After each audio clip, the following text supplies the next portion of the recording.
Thank you everyone so much for waiting. And I'm Becca, and I am thrilled to introduce our keynote speaker for today, Dr. Amy Mainzer. So Dr. Amy Mainzer is a professor of planetary science at the University of Arizona. Before that, she was a senior research scientist at NASA's Jet Propulsion Laboratory. Her research interests include asteroids and comets, particularly those that approach the Earth, instrumentation for remote sensing, and applications of remote sensing for monitoring invasive species on Earth. Professor Mainzer is the principal investigator of NASA's Near-Earth Object Wide Field Infrared Survey Explorer, or NEOWISE, mission, an Earth-orbiting space telescope that is searching for Earth-approaching asteroids and comets. She is also the lead of NASA's Near-Earth Object NEO Surveyor mission, which will carry out a comprehensive survey of asteroids and comets using a dedicated space telescope. The NEO Surveyor mission has entered its preliminary design phase and is scheduled for launch in March of 2026. Prior to joining the Jet Propulsion Laboratory in 2003, she designed and built the Fine Guidance Sensor for NASA's Spitzer Space Telescope as an engineer at Lockheed Martin. The sensor she built was used daily by the observatory to initialize its pointing system throughout its mission from 2003 until its end in 2019. Professor Mainzer serves as the science curriculum consultant, on-camera host, and executive producer of the PBS Kids series ReDetection Go, a TV show aimed at teaching physical science and earth science to kids ages 3 to 8.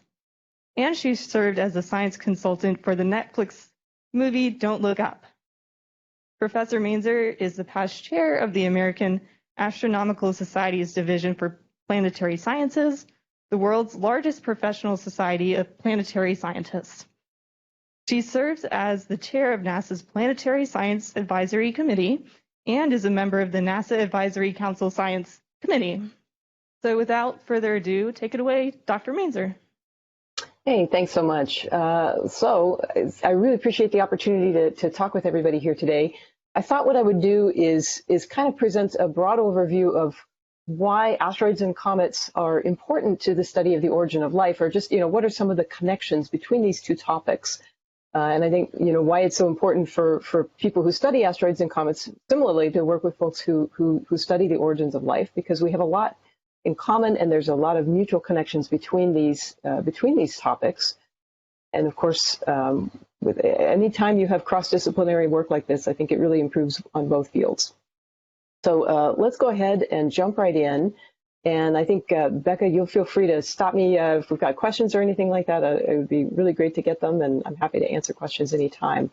I've got a lot of slides here, but I kind of wanted to do this as sort of a broad overview, not just of the stuff I'm personally working on with my group, but also just some of the things that are really fascinating to me in the field that I hope you'll like too. So one of the things about the solar system, it's just an incredibly busy place. I hope everybody can see this, but the green dots here, these are the main belt asteroids. So this is where the bulk of the asteroids in the inner solar system are, between Mars and Jupiter. And we know close to 1 million of these objects now, as of today. Most of these objects stay in very stable orbits. They just keep going around and around the sun for billions of years. They don't really change their orbits terribly much for most of them, but sometimes there are exceptions to this. You'll notice there's a couple of other interesting structures here. There's a sort of a blob of these blue objects over here and another one over here. It's a little hard to see on the screen, but that is the planet Jupiter. So these are asteroids that are gravitationally bound to Jupiter, and their orbits are sculpted by Jupiter's powerful gravity. You can also see a population of reddish objects in the interior orbits here. These are what we call near-Earth objects, and we know of about close to 30,000 of those, but we believe that this is only the tip of the iceberg in terms of the total population of such objects, and these are the ones we pay attention to from the perspective of looking for potential impactors on the Earth. So what I'm going to talk about today is just sort of how do these things move around through the solar system, what are their characteristics, and how can they have an influence on the origin of life? So let's get started with that. So first, if you want to make asteroids and comets, you first have to make a solar system. And to do that, you basically have a huge cloud of gas and dust that collapses under the influence of gravity. and then is acted upon by gas pressure and rotation, the effects of angular momentum. So what you have is, I just really love this, this particular simulation, because it really lets you see very clearly just exactly how quickly things progress. This is time in years up here. And so you can see very quickly we start to form condensations out of the presolar nebula, and the beginnings of stars starting to kick off here. And then once the process of star formation gets going, it proceeds very rapidly, with lots of things being spat out, a lot of objects of different masses, and each one of these is a solar system, presumably. So if we zoom in now on what's happening with each of these little individual objects that are being born out of this presolar nebula, now we can really get a sense for how we get solar systems. So if we just, I'm going to kind of step us forward here on this movie. But basically now we're zooming in on each one of those little stars that formed out of the cloud there. And you can start to see a disk of material forming around each one. And it's, again, being acted upon by the joint influences of gravity and angular momentum and gas pressure. But basically, you very quickly start to condense instabilities in the disk. And you have local regions where the gravity is a bit stronger, the material starts to accumulate, and not only do you get stars, but you very quickly start to produce the seeds of planets, as well as some of the planetesimals that don't quite make it into planetary, to full planetary mass objects. So basically, moving right along here, you can quickly see we get all kinds of varieties of different solar system disks forming out of the material, leading to all kinds of different planetary systems. Now, in our case, we have an asteroid belt and a bunch of small bodies that are leftovers that didn't quite get swept up into planets. And that's, in a nutshell, how you get asteroids. Most of the material goes into planets in the central star or stars in the solar system, but a lot of it gets left behind, and that which does not get swept up eventually goes into what we know today as asteroids and comets. So you can see the disks really starting to form here. You can see gaps as planets are accreted and start to clear out material, but not everything makes it into a planet, is the upshot of this. So I just absolutely love this photo here. This is recent data taken with the Atacama Large Millimeter and Submillimeter Array, or ALMA. These are pictures of real solar systems. So previous slide we had the simulations, and here we have the actual data. So these are actual solar systems in the process of forming their own planets and their own asteroid belts. And you can see here the gaps being cleared out as the planets sweep up material, but there's a lot of stuff left over. So presumably each of these solar systems have their own asteroid belts and swarms of comets and so forth. So if we zoom in on one of these in particular here, you can get a sense of the scale. This is an object here called HL Tau, and these are millimeter images of it. And you can see this is an area about the size of the orbit of Neptune. So just to get a sense of scale for just exactly how big these debris systems can be, and you can see where our solar system would fit in comparison. So in any event, this is more or less how you start to get asteroids. Here's another fabulous image that I think really illustrates the point. This is a little tiny piece of a comet.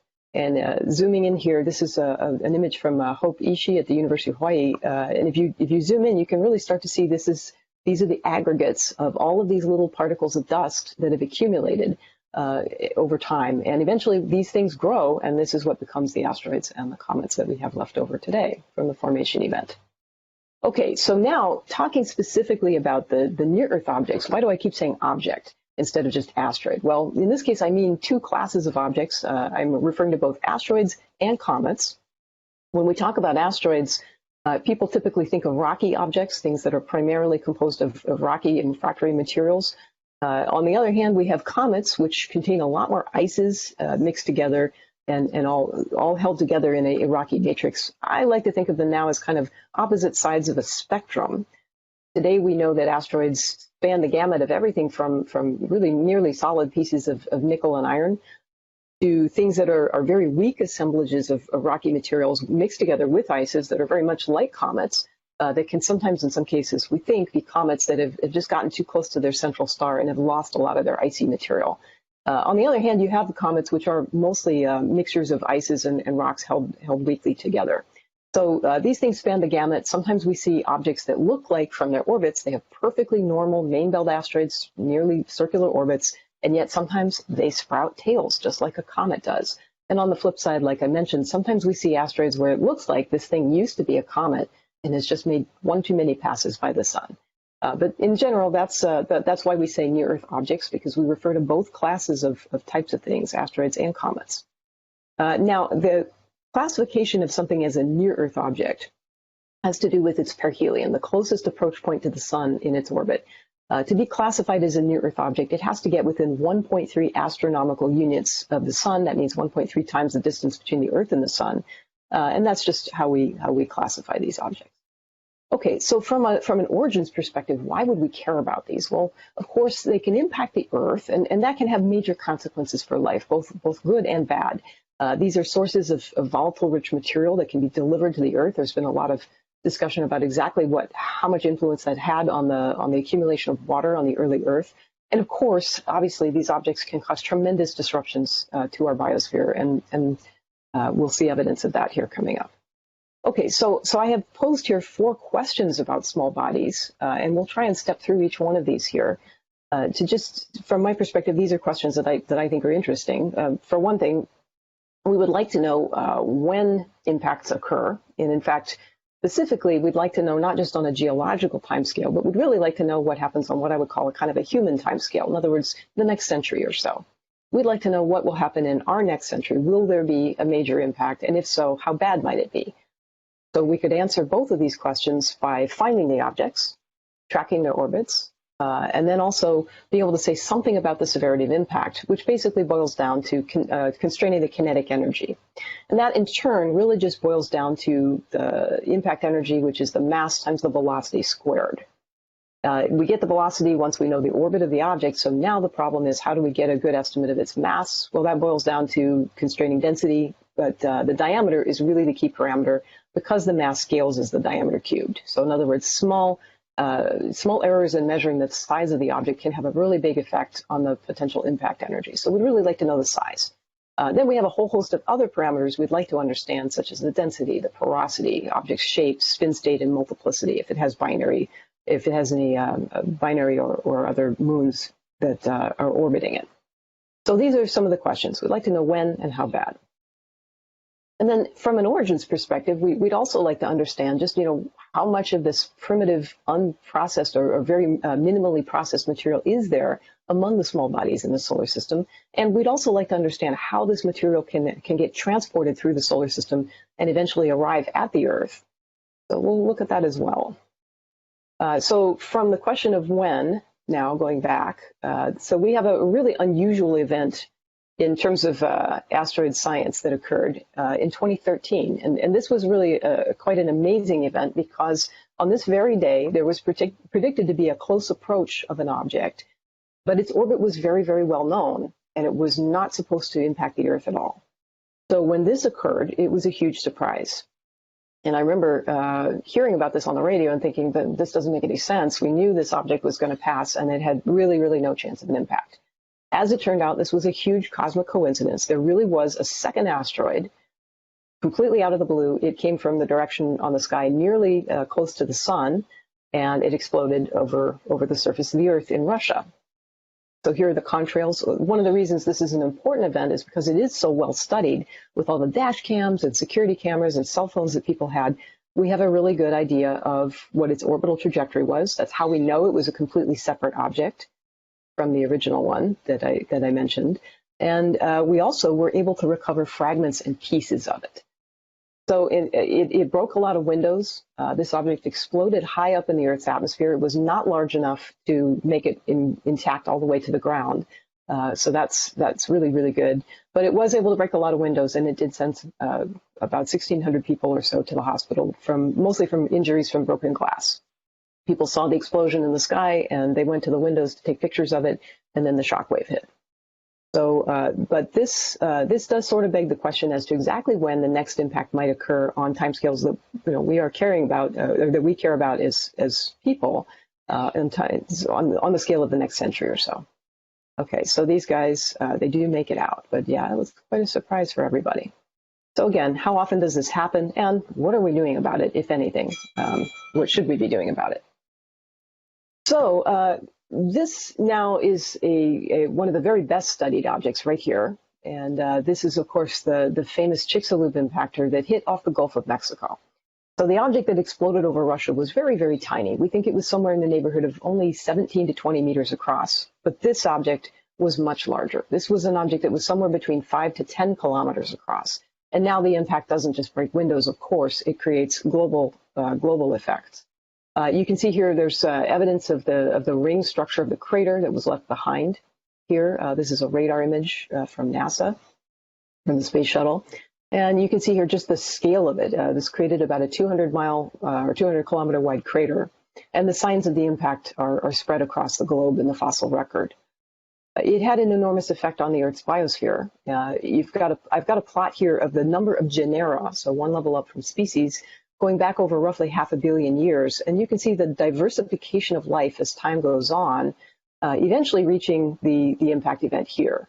So it did really have a profound impact on the biosphere, resulting in mass extinctions. Life does eventually recover, but it takes of order of, say 5 to 10 million years or so for it to come back after that. So it really did have a profound effect, and of course was, we believe, responsible for the extinction of the dinosaurs. So the question is, how often does this happen? Well, we know that really large global impacts, like the one that wiped out the dinosaurs, really truly cannot be very frequent events, or we would not be here. Human life probably would not be in its current state if that was a frequent occurrence. So we think that things like this happen of roughly the scale every 100. The sensible thing to do, if we really want to answer the question of the next 100 years specifically, is to go out and look. But you can see evidence of craters here all across the Earth. This is a particularly large impactor, similar to Chicxulub, not quite as big, but this was an impact that probably occurred, I think this is about 250 million years ago, ranging in size to about a kilometer across to another object that exploded over Russia in 1908. Okay, so another event that really caught the world's attention, that these are impacts that can occur not just on geological timescales, but really on human timescales, is the discovery of a comet in 1992 called Shoemaker-Levy 9. This was an object that was discovered just prior to its impact with the planet Jupiter. And Jupiter sort of tore the object into pieces as it proceeded toward the impact in 1994. And there was a lot of debate within the community about exactly what would happen to Jupiter when the comet impacted on its surface.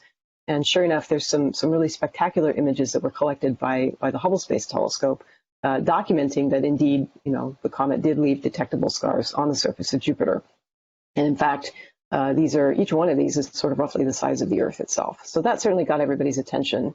And at present, NASA has been given some goals by Congress.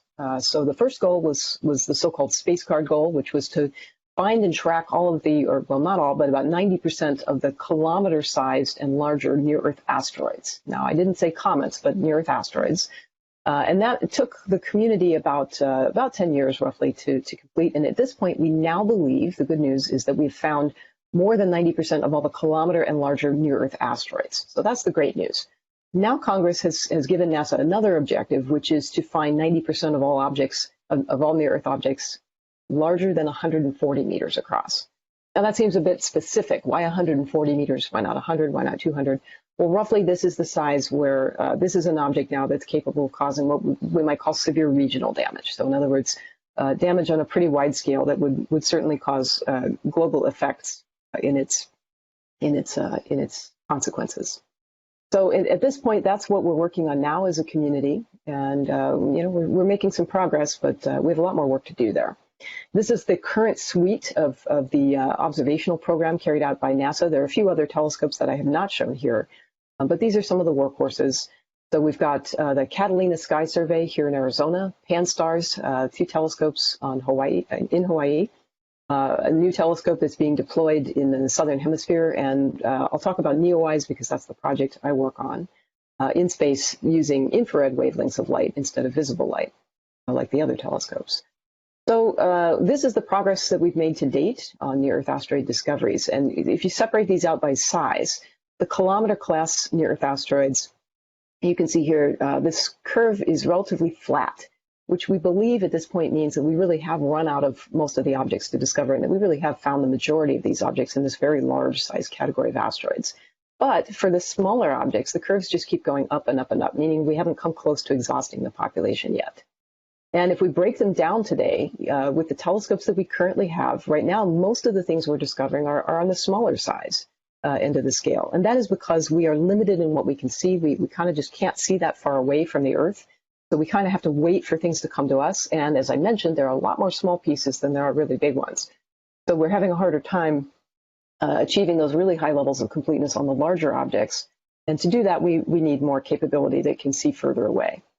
So at present, when we look at the goal that NASA has been given by Congress, we think that we've found somewhere in the neighborhood of 30 to 40% of the objects large enough to cause that severe regional damage and up.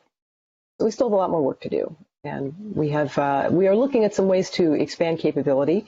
As mentioned in the introduction, I am working on a new project with the team to build a more comprehensive survey telescope that will be capable of seeing things further away. It's called the NearEarth Objects Surveyor.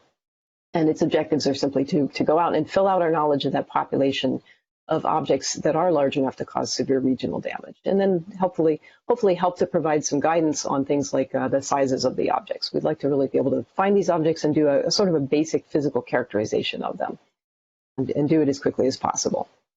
Okay, so that's the NearEarth Objects Surveyor mission, which we expect to discover hundreds of thousands of new near-Earth objects and millions of more distant objects in the solar system.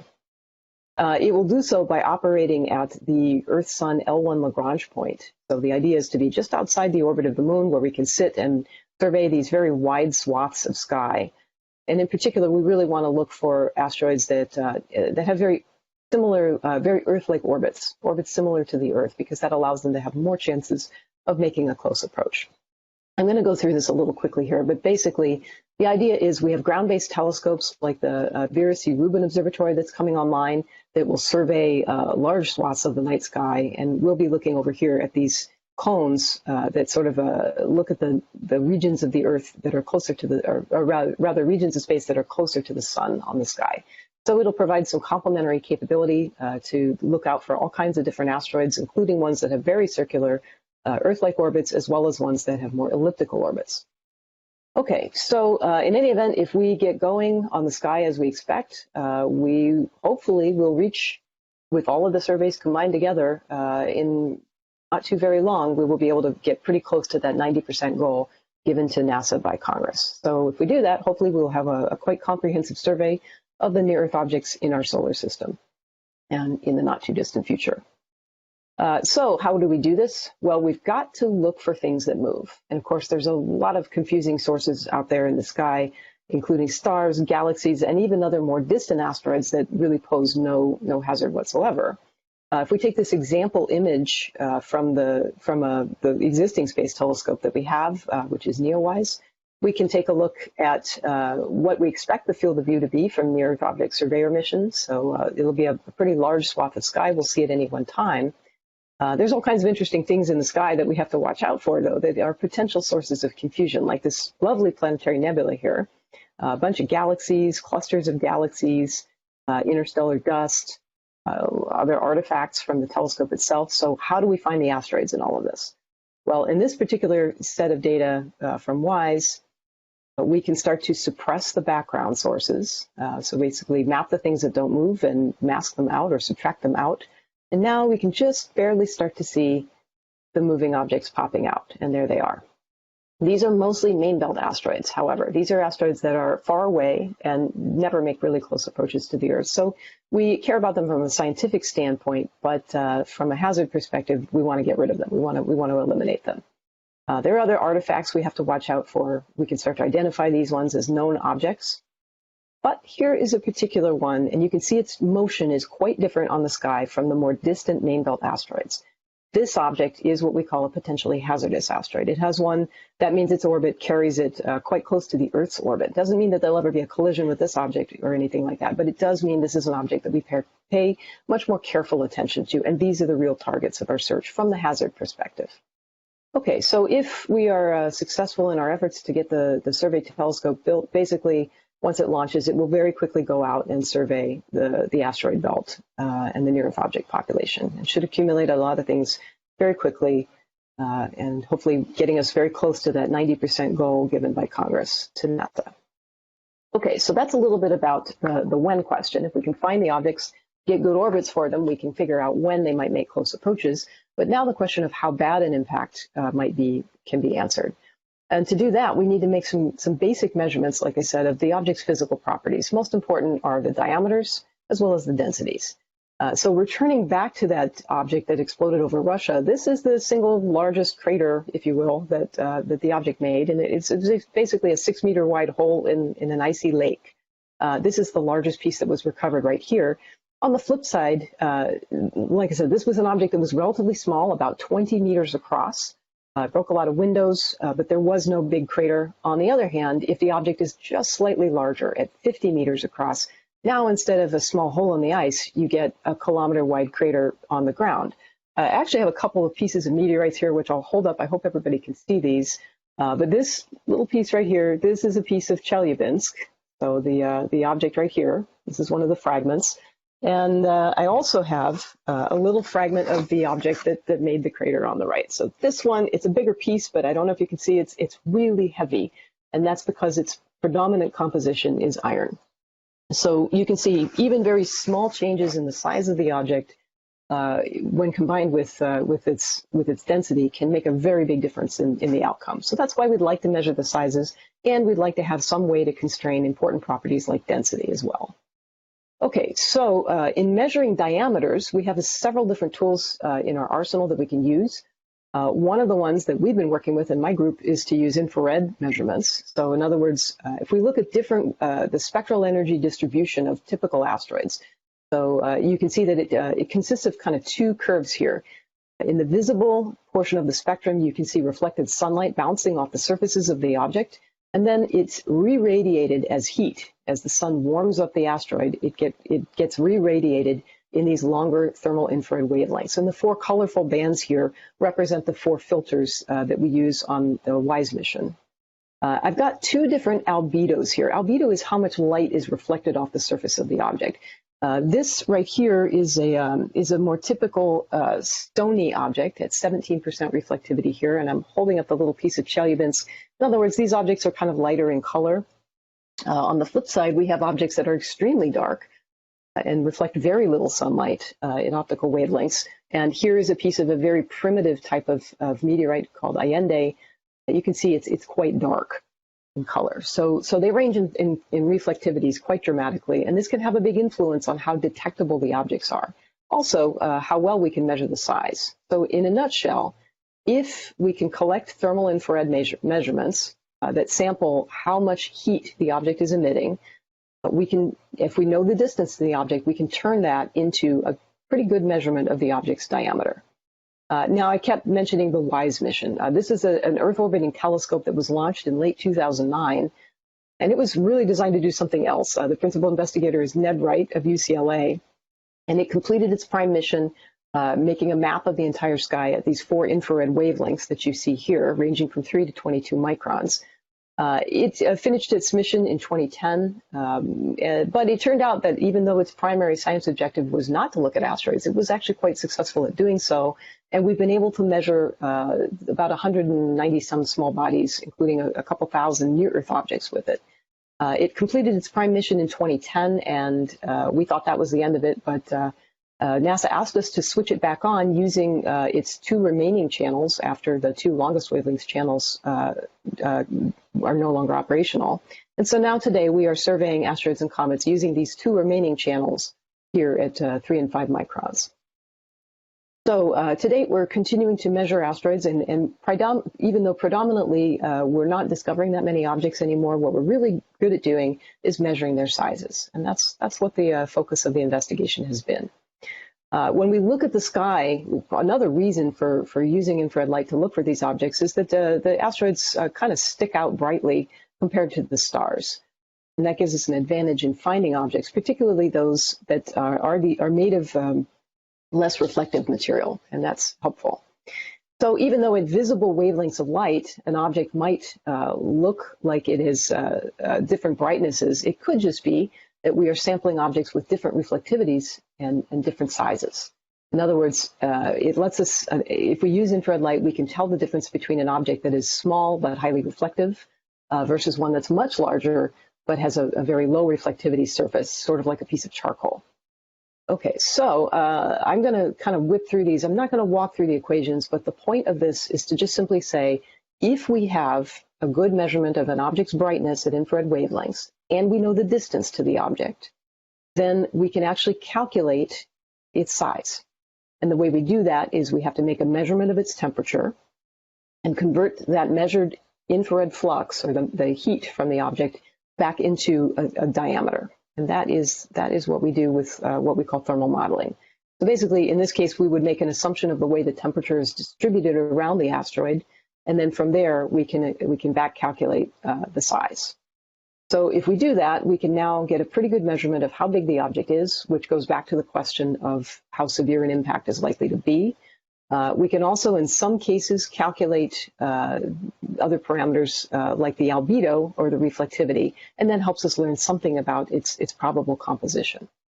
Okay, so if we're successful with getting good thermal infrared measurements, we can usually constrain the diameters to between sort of 10 to 20% on average. Occasionally, you can do a little better if you have a lot of observations, but I would say with good sampling, you can typically know the diameters quite well. On the other hand, if all you have is a visible light measurement, it's harder to do this in general, simply because you have a pretty wide range of potential reflectivities of the surface that we have to account for.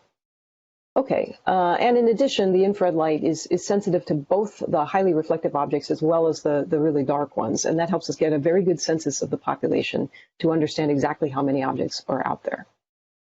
So when we do this with NEOWISE, we basically can make a plot of the sizes of the objects compared to their reflectivity.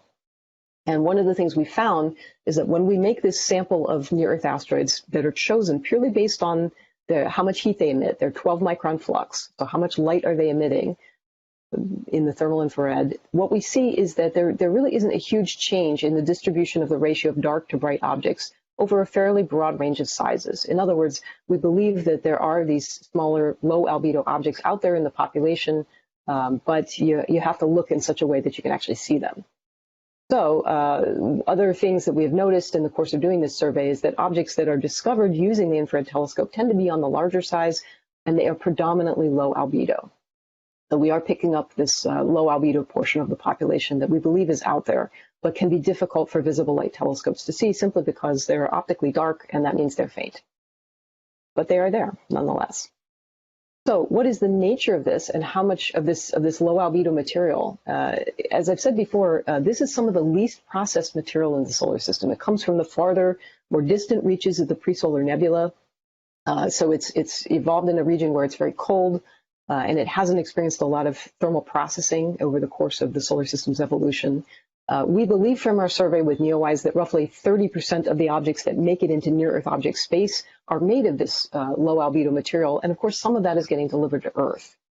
So we also now have samples back from one of the from a very well-studied primitive asteroid called Ryugu that was the subject of the Hayabusa 2 mission. So this was a spacecraft that actually was launched by JAXA that went to this asteroid, collected a sample of it, and has brought it back to the Earth.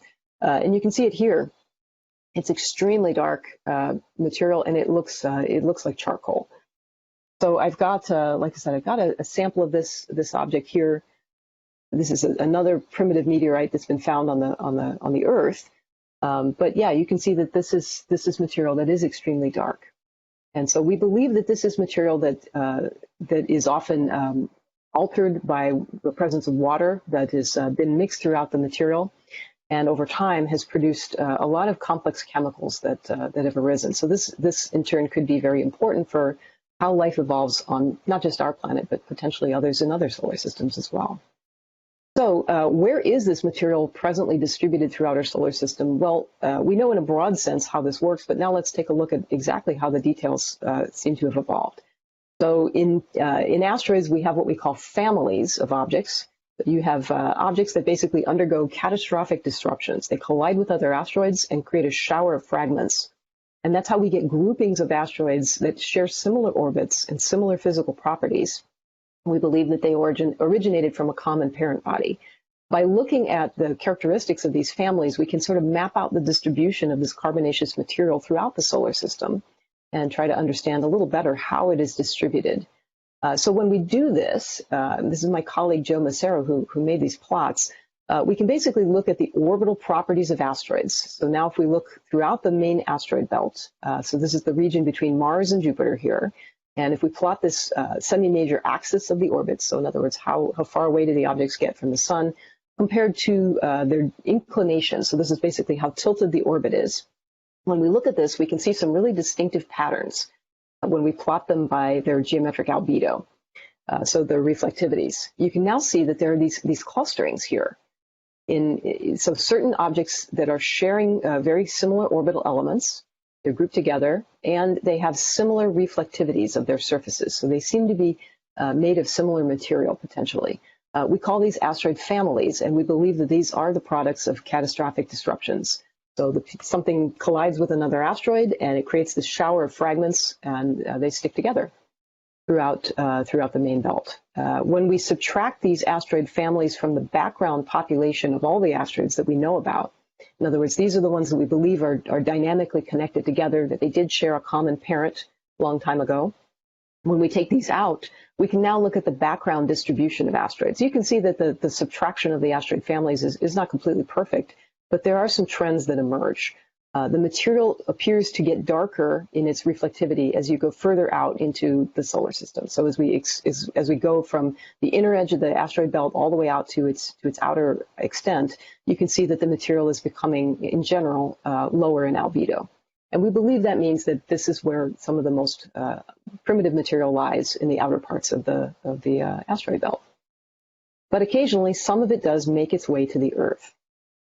So one of the other things that we've looked at is when we take the collection now, instead of main belt asteroids, when we go back to the near-Earth object population, because this is the population that is actually capable of reaching the Earth itself in the present day, we can look at the different categories of near-Earth asteroids. And so again, plotting semi-major axis versus orbital inclination, so again, the tilting of the orbit, or its eccentricity, which is essentially how elliptical the orbit is. There are some trends when we look at the albedos. We can see that near-Earth asteroids that extend in their orbits, that have orbits that carry them further out into the asteroid belt, they tend on average to have lower reflectivities than the ones that have more circular and more Earth-like orbits.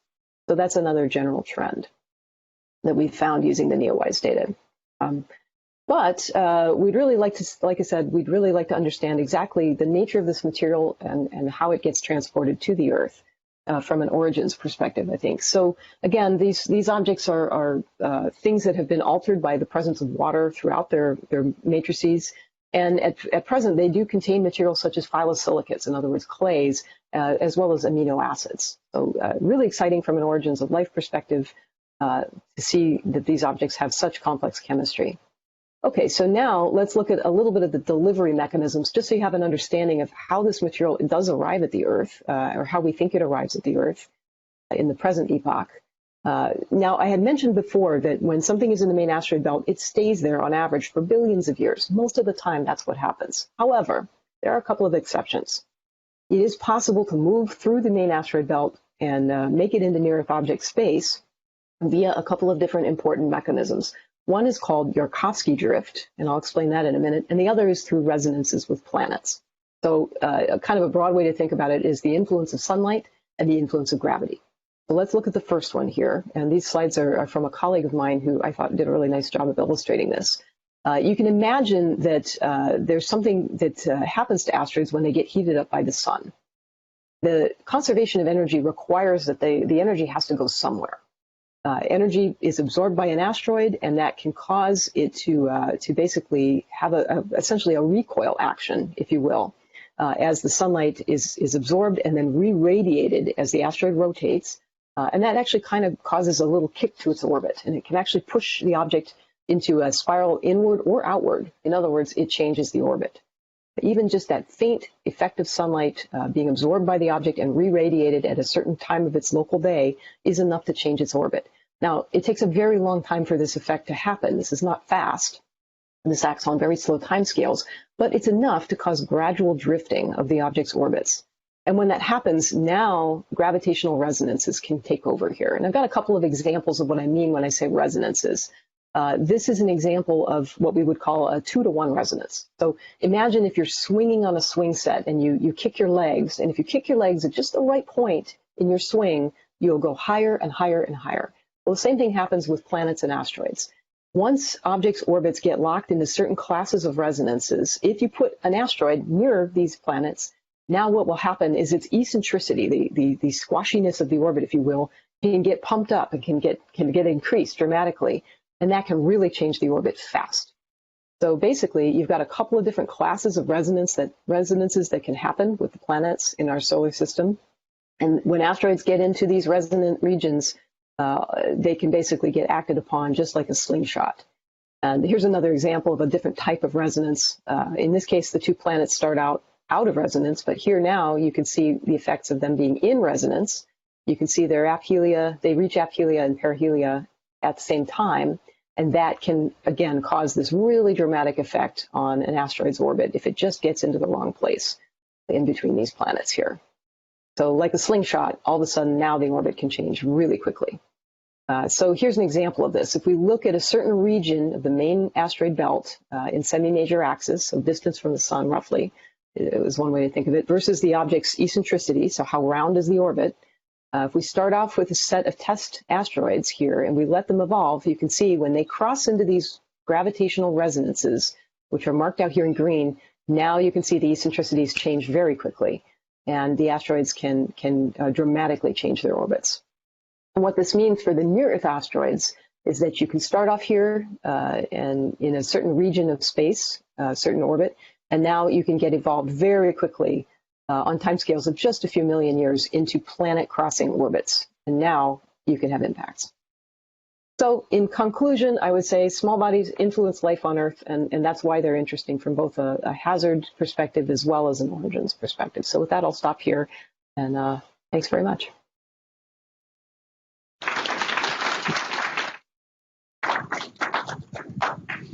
Wow, thank you very much. That was an amazing talk. Questions from the room?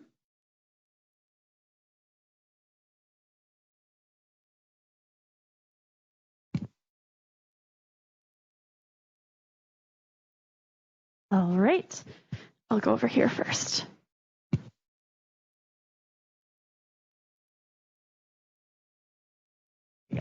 Thank you so much for your talk. I was really curious about when you were specifying like the NASA wanting 90% of near-Earth objects being detected.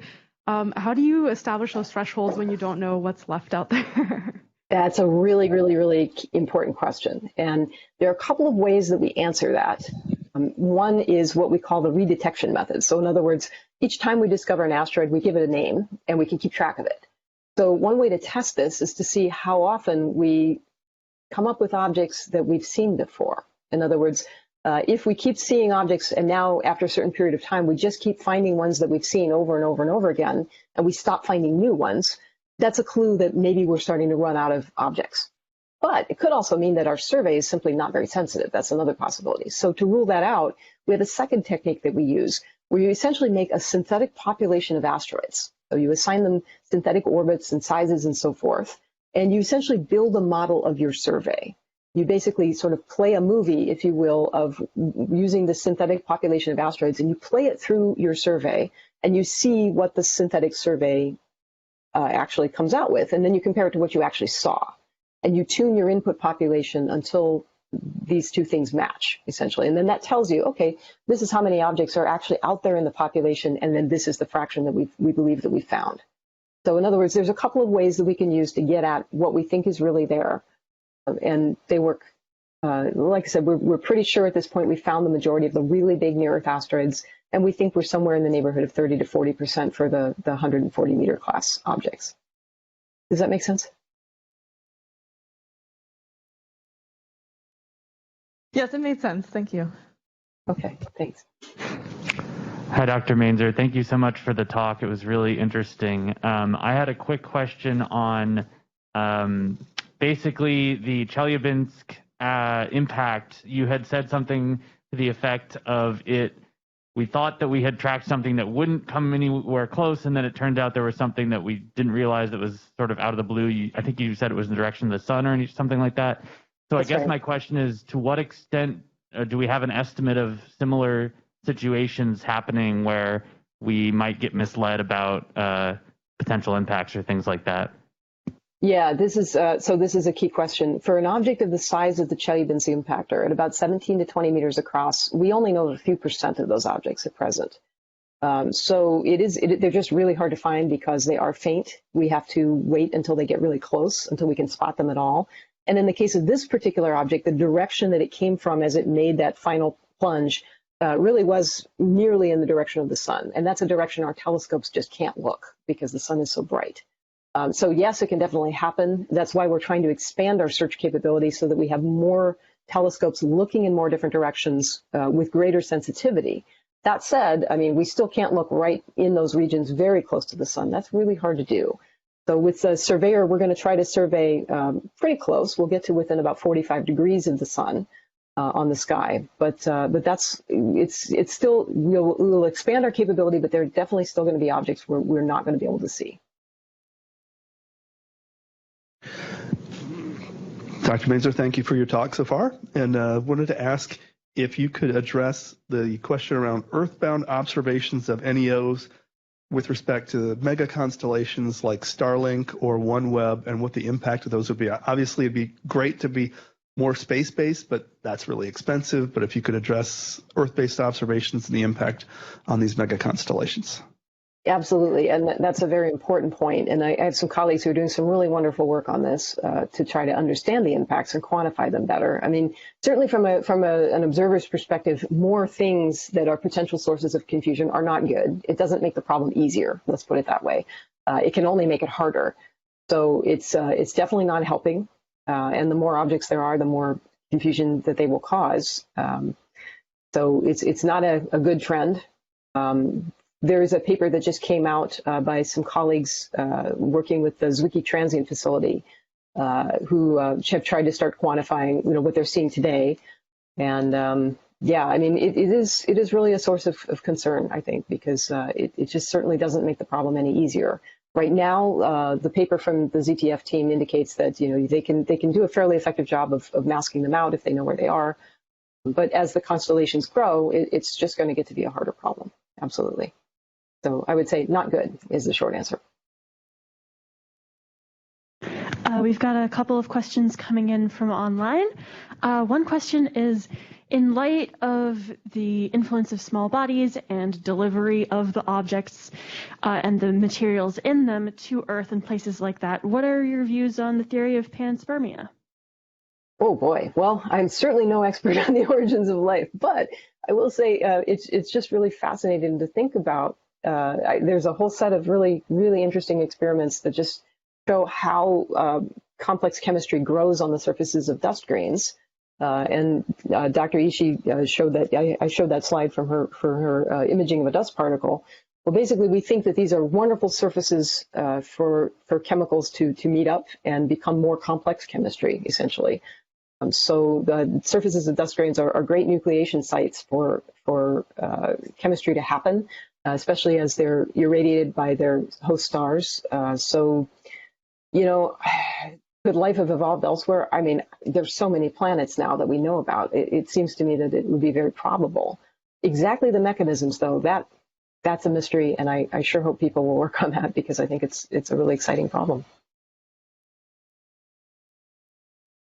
Awesome. And another question from YouTube. Dr. Mainzer, you mentioned that these small near-Earth asteroids contain amino acids. As a microbiology PhD student, my question is, how are the building blocks of life incorporated into asteroids? So, very similar question. Right. Okay. So we are definitely testing the boundaries of my knowledge here, but I'll tell you what I know, which is basically that we know that we can study these objects as they come to Earth in the form of meteorites. So, like I said here, this particular object is a well-known primitive asteroid or meteorite called Allende, and you can see there's a lot of small kind of whitish markers inside it there. I don't know if there are features in there. Those are called chondrules, and these are things that are really left over from the very beginning of the solar system's formation. So they're quite old. But in an object like this, you can still find evidence of this complex chemistry. So perhaps it means that this process got started quite early in our solar system's formation, within the first billion years or so. Again, this is really at the boundary of what I know, but I would say that it's very probable that this is a process that happens in other solar systems, I would think. And exactly to what degree it influenced the development of chemistry here on Earth, I don't know. But it's definitely a fascinating question. Hi, so my name is Micah Scheibel. I'm a research scientist here at Georgia Tech, and so I wanted to just poke a little bit at sort of, you did this movie advisory role, and I was wondering how your work sort of fits into the small comets world. How likely is it that we're going to have an Earth-crossing small comet that we just don't know about? Right. Yeah, that's a really interesting point. So the good news is we know that, like I said, these really large, globally catastrophic events, they have to be infrequent, or we wouldn't be here, I would say. But there are a lot of smaller pieces out there, and we do our best to keep track of them. But occasionally, some of them, make it into the inner solar system. I think, the chance that the saving grace with the comets is that in terms of the ones that make it into the inner part of the solar system, they are far fewer in number than the near-Earth asteroids. So in other words, even though comets can on average be a lot larger than a typical near-Earth asteroid that we're keeping track of, they tend to be, they're bigger, they move really fast with respect to the Earth, so they can pack a huge punch. But the saving grace is there are fewer of them that really make it into this part of space right near the Earth. So that's the saving grace. But that said, we still have to keep an eye out for them. They are out that's there. great. So do you use the same surveys to look for those, or is it a different survey? Yeah, we're using the same surveys. And you raise an interesting point. Should we be doing the survey in the same way? In other words, do you want to look on the same part of the sky with the same number of revisits and so forth? Should the survey cadence change as a result of the orbital elements of the thing we're searching for? So far, the good news is that the near-Earth asteroids tend to have a pretty broad distribution on the sky in terms of their orbital inclinations, in other words, the tilts of their orbits. So that's good from the perspective of looking for comets, which the long-period comets really are isotropically distributed. They're all over the place. So far, that means our basic search strategies seem to be effective at both populations. That said, as we get further along in the survey, it's possible we could refine things to spend more time looking at high inclinations, possibly. Kind of depends on what we find.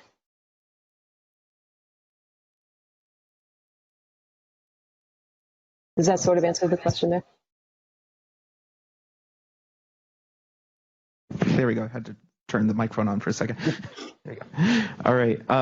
I'm more of a biologist, but I have a question more about how these things might change over the course of history. When you were talking about the way when you create a family and the family then expands through phase space and starts becoming crossing, seems like that could lead to sort of a cluster of events in time. And I'm wondering if you think if there's any indication if sort of there's just sort of a constant background of these things, or if clustered events like that might occur in time, and how much if those might be a reasonable part of what happens, or if just generic background might be a bigger deal. That's also really interesting. And there's this period called the late heavy bombardment that we think happened fairly early on in the solar system's formation, so kind of in the first billion years or so, where there was a reshuffling that happened, which sent a volley of impactors into near-Earth space. And so the Earth was, we think, kind of really pelted with objects back in that period, and then it sort of tapered off after that.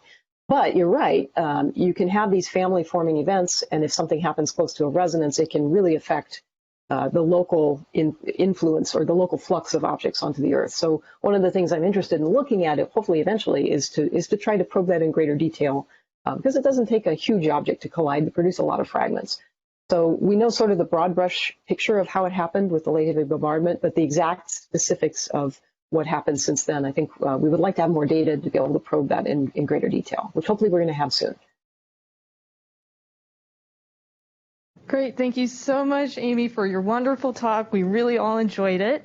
There are a few more questions that populated in the chat that we could have you take a look at later if you would like. But we will be moving on to our final session of speakers here. Great. Yes, thank you so much. Thank you.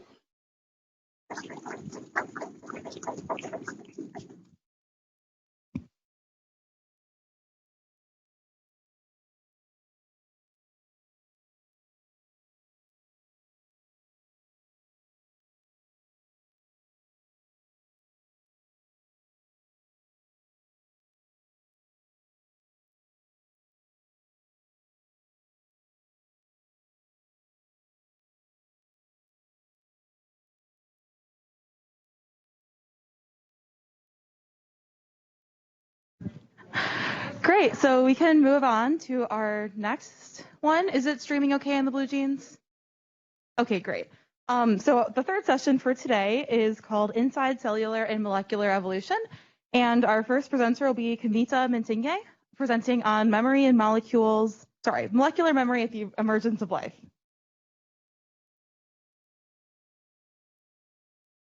Does it look okay? I think it's focused on the projector.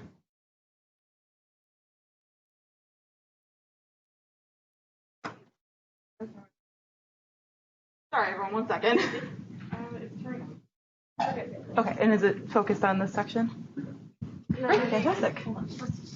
Oh, no, it's not. Oh, okay, here, we can do this quickly then.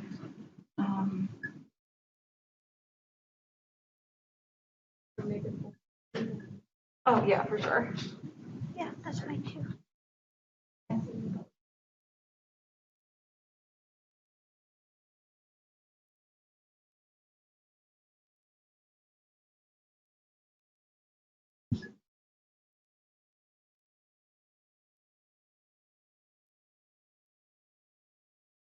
You have the clicker? Did you hear about that screen?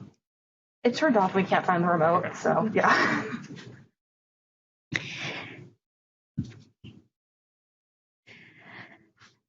Hello, hi.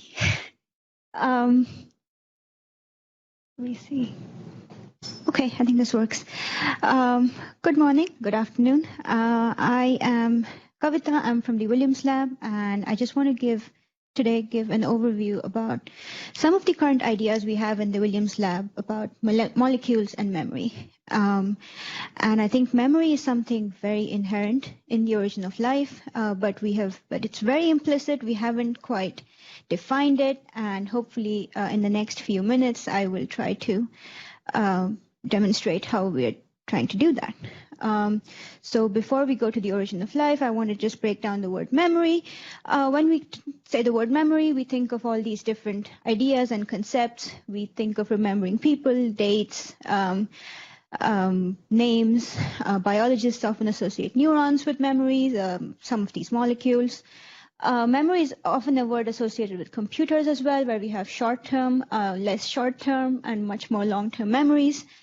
At the heart of all of these processes, though, is this idea of acquisition, encoding, and retrieval of information.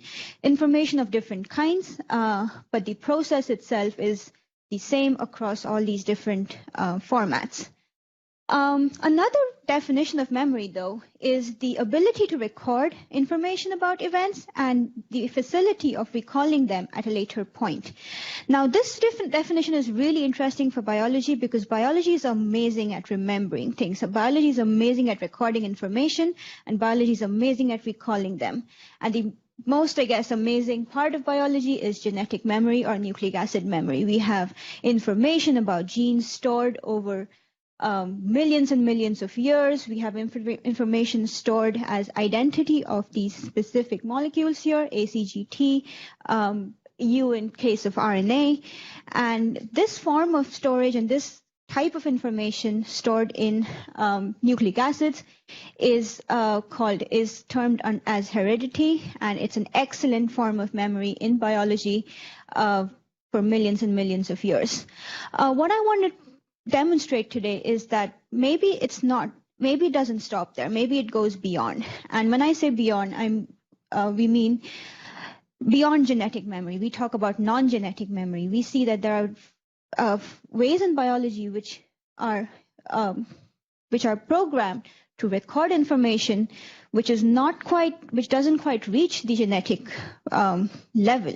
And this is often as histone modification, DNA methylation, RNA changes, structural as well as molecular changes in the RNA, and a host of other chromatin modifications as well. And these are forms of memory which are less long-term, but there are still ways in which biology records information for a period of time.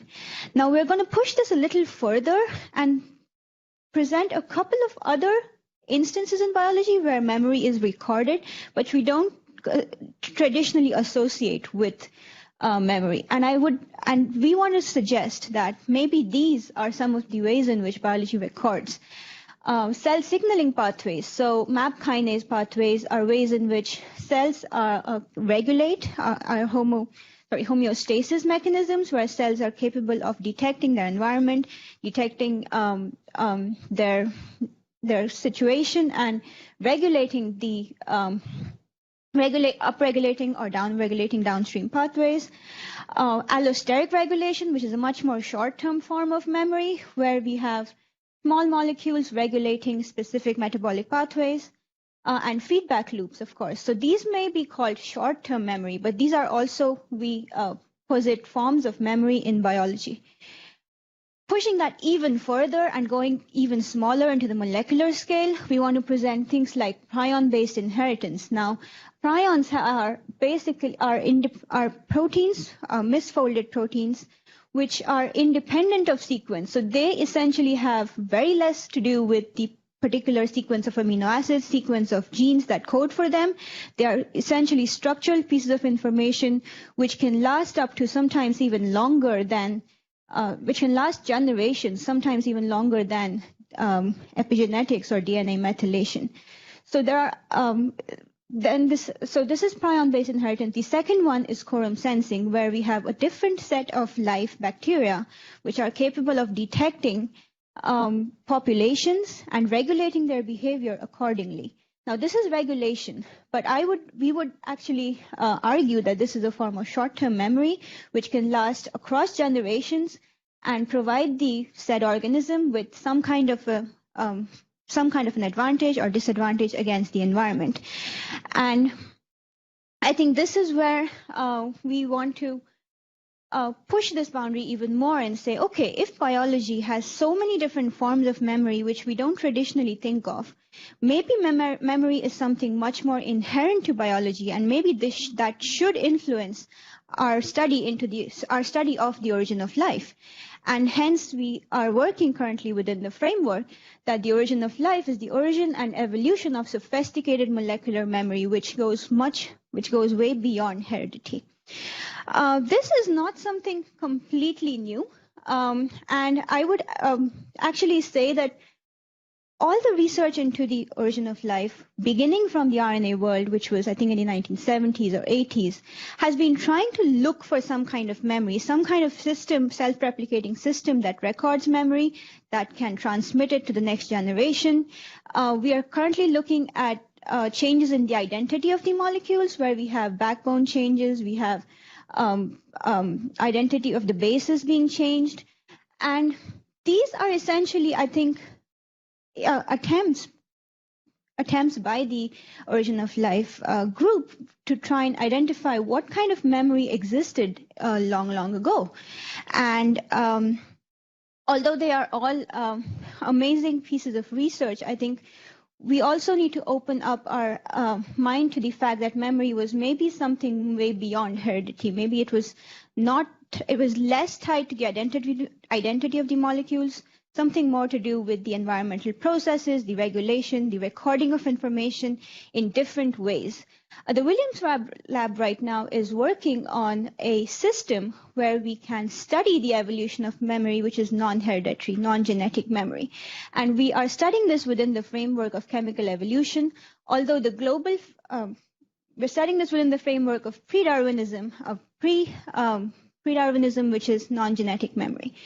I'm not going to go into too much details right now, but I just wanted to give an outline of some of the ideas in lab today. And they are essentially when you cycle a group of small molecules in a wet-dry cycling phenomena, they show the capability of recording environmental events like this one here. So when we cycle these group of molecules in two different conditions, this specific environmental event was recorded in the HPLC spectra of this memory. Now, this is independent of the individual molecules, independent of the identity of these molecules. This recording is not dependent on the specific structures, but this is an emergent phenomena.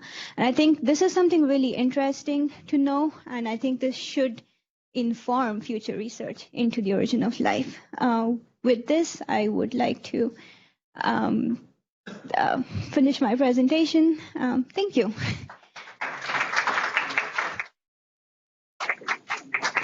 Great, thank you. Do we have any questions from the audience or online?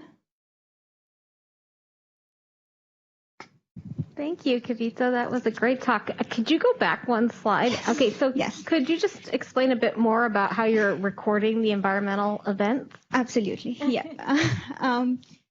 So the chemical system we are exploring right now is essentially a chemical evolution of these eight different components, where we wet-dry cycle these 8 components and study the formation of wet-dry cycle these 8 components at 45 degrees and study the formation of polymers through different analytical techniques, one of which is HPLC, which is essentially this graph writer is an absorbance at 210 nanometers of the different cycles of the different aliquots taken at different cycles.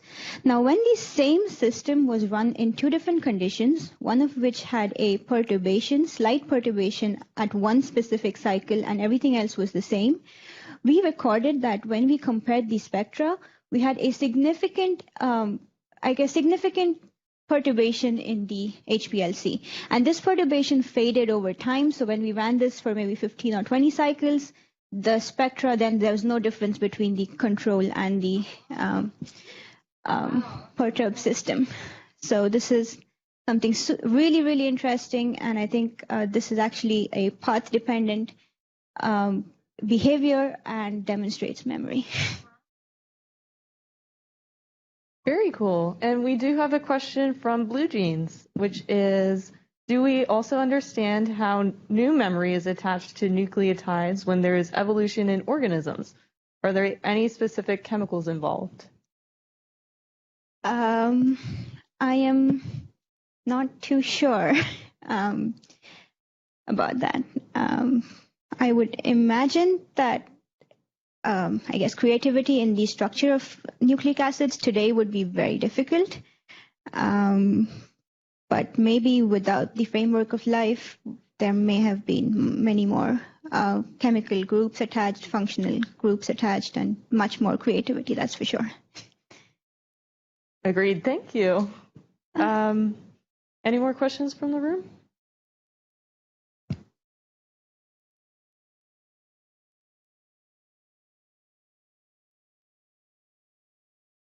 I'm also curious about this last little experiment that you are talking about, where you see persistent effects from perturbations that stick around. Mm-hmm. So I'm just looking at the graphs there, and am I interpreting what the peaks mean? That when there are peaks somewhere, it means that there is some kind of a substance that has come together from the smaller pieces? And if so, is it sort of like not much is happening, not much is happening, then suddenly a bunch happens and then it sticks around from that point forward? In the simplest terms, yes. Okay. Since this is a different spectra, Right. I have essentially... different spectra. Okay, I missed that. So this is a differentiation of, so I've subtracted one from the other, but if this wasn't a different spectra, yes, an individual peak would mean a bunch of molecules. Okay, I missed that part. That's fine. Yeah. So okay, so the okay, that makes sense. Cool. All right. I'll go here. Can you go back to your, I think you had an origin of, or a life definition or something up there? Yeah. Okay, so it's like life is sophisticated molecular memory, right? Yes. From that. So you gave the example of like prions as a good Yes. example of like what you kind of like are thinking about. So are prions alive? I'm mostly just kidding with that one. That's but yeah, it's a cool idea. Absolutely, I think prions are really interesting in their structure and in recording events independent of their sequence. I think that was something that is pretty amazing. This is a great talk. Thank you. I was just curious, how long do you run the experiments for? Like, how much time is being captured in the spectra that you show? Yeah, the cycles. Yeah. At this stage, we only have up to cycle 15 for this specific experiment, but we definitely plan on doing longer cycles set up in lab right now. But how much time? Oh, I see. Sorry, I just couldn't see from my. Yeah, how much time per cycle? Oh, sorry. It's 2 days per cycle at 45 degrees. Okay. Okay, thank you. And I'm assuming you're interested in expanding the experiments to longer and Absolutely. longer time. We have a grad student who's working in our lab who's planning on extending this phenomena much further, as well as looking at other emergent properties of the system. Thank you. Thank you. So we have to move on to the next section, but thank you.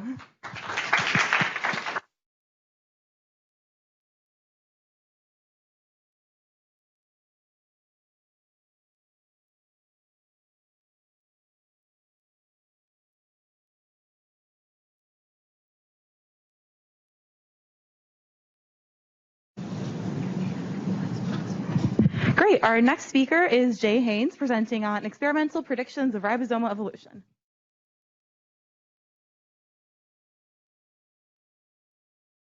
All right. So as you noted, my name is Jay. I'm from the Williams Lab here at Georgia Tech, and so I'm going to be talking about ribosomal evolution today. Okay. So in the Williams Lab, we like to do research on translation of the ribosome, because these processes are universal. All life depends on coded protein in order to do its life cycle. And so the process for creating coded protein is translation, where we go from RNA to our protein that does the work in the cell. And at the center of translation is the ribosome. So it's like the nexus that collects everything together that gets translation done. So it's the focal point of this incredibly important life process. And so not only is translation in the ribosome universal, it's also central and necessary for life. And so what this means in terms of evolution of the ribosome is that it's a process that began at the very root of the origin of life. So older than life as we know it. And so using this insight, our lab has created a model for the evolution of the ribosome called the accretion model. So that's this figure you see on the right of this slide right here. And so as I mentioned earlier, this is a process that started before extant biology. So, the beginnings of it was billions of years ago. And this is a process that if we continue up this kind of model timeline, at the very end here, this is still an ongoing process. So it's a process that spans multi-billion years. But for the purposes of today, I'm just going to be talking about a smaller portion of that multi-billion years that focuses on ribosomal structure. And so the basic idea of the accretion model is that evolutionary process is based on this idea of building on top of things that came before. And so specifically what I'll be talking about today is the early ribosome growth and evolution that happens through accretion of structural elements. And so whenever I'm talking about structural elements, specifically what I'm referencing is what I'll be referencing is RNA structural elements, and I'll be calling those RNA structural elements specifically ancestral expansion segments. And so, as I said, the idea is that accretion is this process by which we don't perturb structure that came before, and we build upon and elaborate more structure on top of that. So I just kind of briefly introduced our model for ribosomal evolution. So my goal today will be to characterize what is the first 5 AESs, or ancestral expansion segments, within the accretion model. And so in terms of experimental system, that translates into 6 RNAs that are some subset of the first 5 ancestral expansion segments, which I've listed those RNAs here. And so if we look at this figure on the right, we can see the three-dimensional structure of these ancestral expansion segments as they appear in the ribosome. And so, for example, in Figure A, we see the accretion event whereby AES2 accretes onto AES1. And so we can see in red this helical structure here is AES1. And then we have the accretion of AES2 on AES1. And as I mentioned earlier, a feature of this process is that the underlying pre-existing structure, in this case AES1, is unperturbed, even though we've kind of added on this extra structure. And then we can see in other panels, accretion of AES3 on the AES1, AES4 accretes onto AES3, AES5 on 3. And then in this panel D, we see secondary structure, which this is just a two-dimensional representation of structure of RNA that we'll sometimes be using in lieu of the three-dimensional structure. And then here in the bottom, we have a three-dimensional representation of all 5 of the ancestral expansion segments together. And so, so in terms of the methods that I'll be talking about today, I'll be talking about UV melting experiments. And so the basic idea of that is we're going to monitor the absorbance of our RNA signal as we change the temperature, and that'll give us a melting curve. And then we'll take the derivative of that melting curve and we'll fit it to a model that'll let us see the transitions occurring within that RNA, and that we'll use that as like a proxy for viewing the structure within that RNA. And then we'll also look at shape, which is a structure probing method, which I'll go into more detail later. So first I want to talk about melting. So I'll start off by saying that these experiments and the figures you see on the slide were done by a previous student in the lab, Catherine Lanier. And so, so maybe first we'll start off by looking at panel A here, which this is, we see the structure of AES1 in this panel. And then we also see in this kind of solid colored line, we see the derivative of the melting curve of AES1. And then in the dotted line, we see the fit of that curve. And then in the solid black lines, we see what we're really interested in, which is the individual transitions that make up that fit. So these are basically, we're basically looking at, if we consider of this profile, this melting profile, it looks like we have 2 major transitions where we suggest that these 2 transitions correspond to the 2 kind of helical regions within AES1. So as I mentioned earlier, we're kind of looking at these transitions as a proxy for the structure in these RNA elements. And so our prediction based on the accretion model is that because we're adding structure on top of structure, we should see new transitions appearing with these accretion events. And so, for example, if we consider the AES1 profile, and then we look at AES1, 3, which is the accretion of 3 onto 1, we see indeed that there is an extra transition that appears. So here we have like 3 major transitions. AES1, we only have 2. So I'll go ahead and say that we see the same trend. So the trend we saw with AES3, we see that with the accretion of AES4 as well down here. However, we don't really see this trend whenever we accrete AES2 and then down here AES5. And essentially what we think this boils down to is the fact that AES2 and 5 are smaller structural elements. They're only about 20 nucleotides long. And so essentially what that means is that those structures are small. And so whenever we melt them out, we expect this to have a very sharp transition, a very sharp kind of peak. And so it's likely that those peaks are being covered up by these larger, broader peaks that are associated with larger structural elements. So that's one part of the story. And the other part of the story that our model predicts is that we shouldn't, that the previous existing transition shouldn't be perturbed at all. So that's the prediction. However, the picture that the data shows is much more complicated. So once again, if we focus on AES1, we see we have 2 kind of major transitions here, one at around 70 C and one at around 60 C. And then we see, if we once again compare with AES1, 3, there's at least one transition that looks like it's been shifted. And we see this trend in all of the melting profiles where there's a peak that's shifted in terms of its temperature range, or the peak is broadened. So some kind of changes to the transitions happening. So on the one hand, this seems to suggest that maybe there's disagreement with our model. But however, if we consider the structure of the ribosome that corresponds to AESs 1 through 5, and we map on the base pairing interactions of that region of the ribosome, as we see in the magenta lines here in this figure on the left, what we see is that this region of the ribosome is actually really, these nucleotides are really integrated in terms of their base pairing interactions. And so while the overall structure may not be perturbed whenever we accrete a structural element, we're still kind of changing the overall molecule in the sense that we're adding base pairing interactions. And so what that ends up doing is changing the thermodynamic properties of these structures. And so while the three-dimensional conformation might not be changing, we are perturbing the transitions to those thermodynamic properties. And so that's why we're seeing shifting and broadening here. So we think that still agrees with our model. Okay, so the last thing I want to talk about is shape.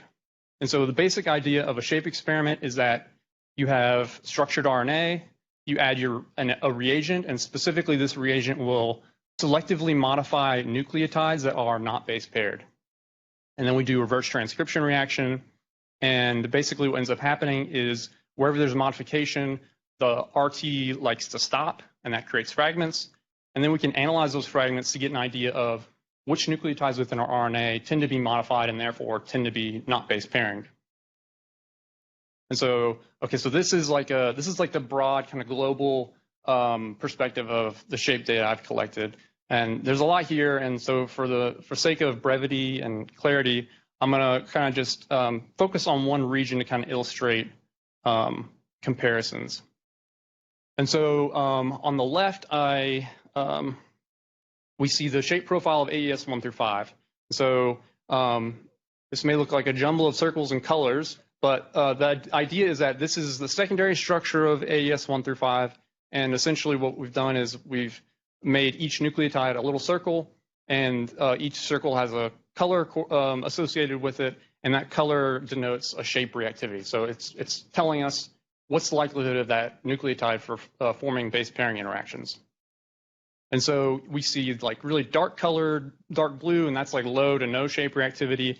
And then as we move to warmer colors, like you can see a light blue there to like a green to like a yellow, we're increasing the reactivity of our nucleotide.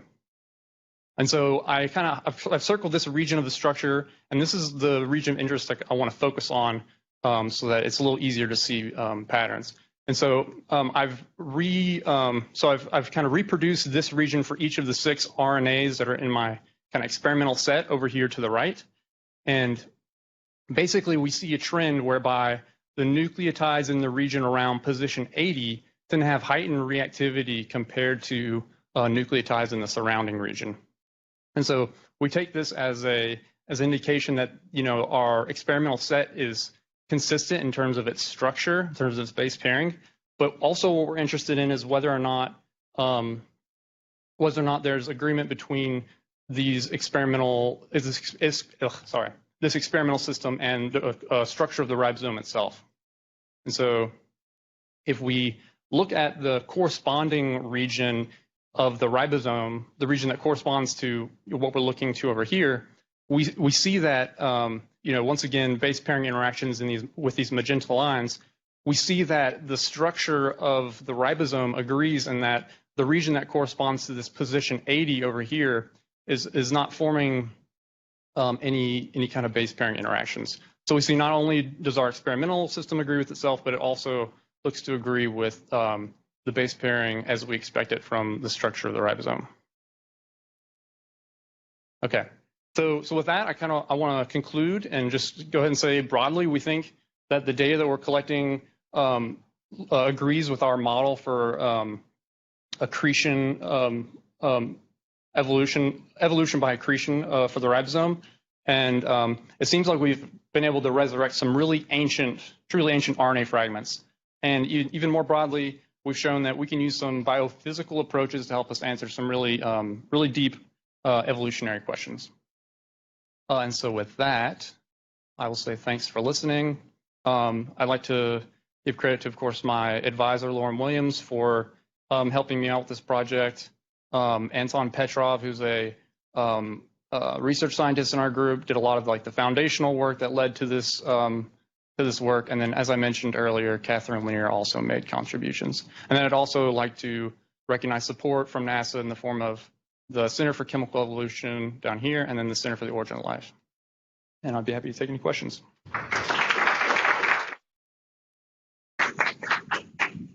Great. Do we have any questions?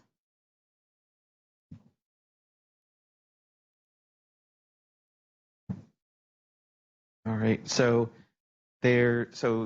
even just in this sort of limited thing, you've got this limited region, you've got a couple of segments, and presumably there's and so even with just 5, which I think was the number you had, you start getting crazy combinatorics about which ones you could put together. Part 1, is there a reason for choosing exactly which sets that you chose?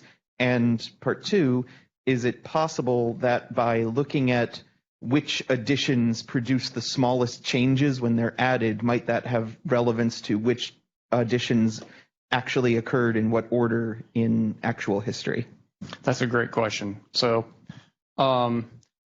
I kind of wish I had time to talk about this. I cut out some of the background just for the sake of time, but all the details surrounding that is kind of built into the model. But the basic idea is that the reason we were approaching this accretion idea of evolution of the ribosome is because if you look at extant ribosomes, they're not all the same. So like human ribosomes and E. coli ribosomes, our ribosomes are actually larger in terms of their ribosomal RNA.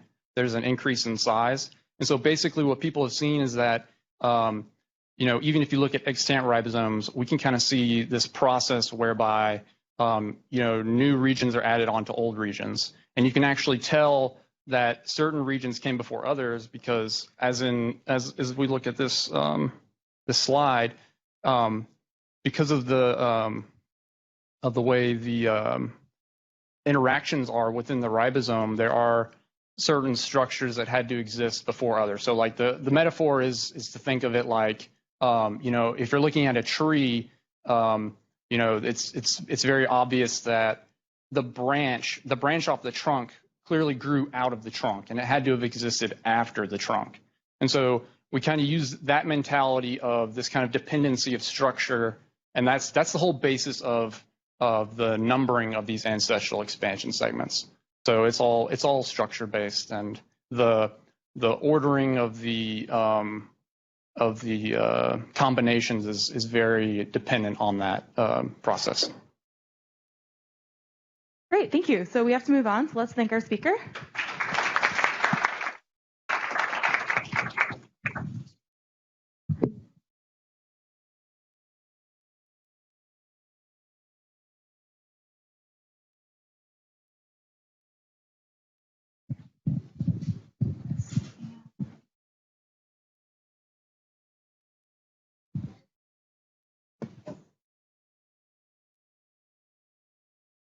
All right, our next speaker is Brooke Rothschild-Mancinelli, presenting on using the SCRVCA mitochondrial ribosome as an orthogonal evolvable translation system.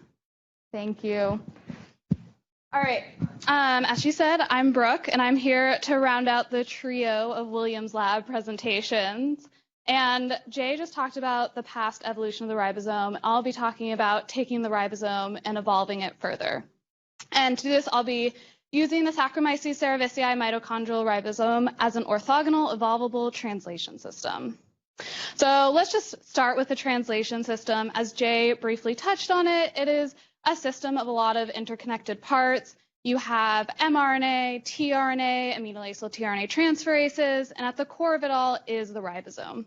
And through billions of years of evolution, this ribosome has evolved to take the alpha L amino acids, make amide bonds, and we've got these peptides, proteins coming out of it.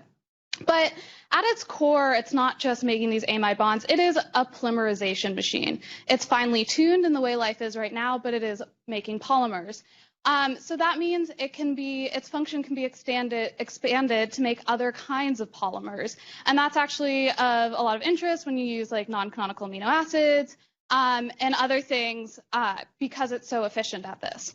The problem with evolving the ribosome is that there's a really large sequence design space. We've got the ribosomal proteins, we have the ribosomal RNA. It's just huge. It's not possible to do in vitro evolving of the entire ribosome. You can't touch it. So you have to go for an in vivo approach that's more high throughput when you have it in cells. It's easier to assay. But because the ribosome is so central, once you start touching it in vivo, the cell dies because almost all mutations are deleterious and it's so essential for survival. So that's when we move on to an orthogonal translation system. So here is an orthogonal translation system in E. coli. You maintain your native translation system for all the native processes. So you still have your proteins, and then you have another ribosome operating at the same time, and this is the orthogonal one. And you have your mRNAs directed to which ribosome they're going to go to. So you have your native mRNA and your orthogonal mRNA. But there are a few problems with this system in E. coli right now. So as you can see, there's this like red tether between these two, the large subunit and the small subunit, and that's to prevent Franken ribosomes, because how do these large subunits know which small subunit to go to? So that's a big issue. The other issue is it's not just RNA that makes up ribosomes. As I said before, you've got your ribosomal proteins. And as the cells divide and make more ribosomes, they don't know where the protein should go to, which ribosomes they should go to. So they can't, using this orthogonal system, you can't touch the ribosomal proteins. You can only touch the rRNA. And even with that, they can't touch the peptidyltransferase center. So it's a very limited system, which is why we thought the Saccharomyces cerevisiae mitochondrial ribosome would make the perfect orthogonal evolvable translation system. So Saccharomyces cerevisiae are a type of budding yeast. And as eukaryotes, they have cytoplasmic ribosomes and ribosomes in their mitochondria. And these mitochondrial ribosomes have their RNA mitochondrial encoded, but their proteins in the nucleus. And they're completely separate.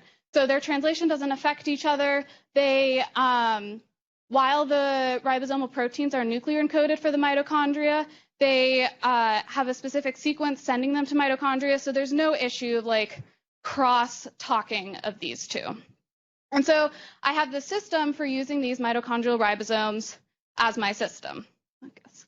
So we start with a perturbation of the mitochondrial ribosome. It could be editing the mitochondrial ribosomal proteins. It could be some other kind of stopping of mitoribosome function.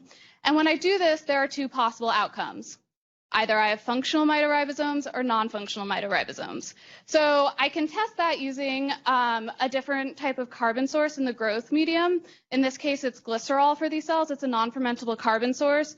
So they need mitochondria functional to grow on this non-fermentable carbon source. So we have functional mutations, non-functional mutations.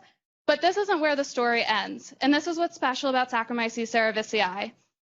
They do not need functional mitochondria to stay alive like we do. So just because the mutations are non-functional doesn't mean that the cells are dead. So I can take these cells with the non-functional mitoribosomes and then continue to grow them in a non-selective medium, so using glucose as the carbon source.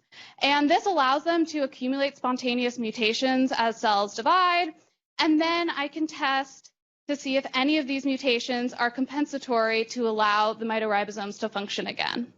And I do this by once again going back to the glycerol as the carbon source.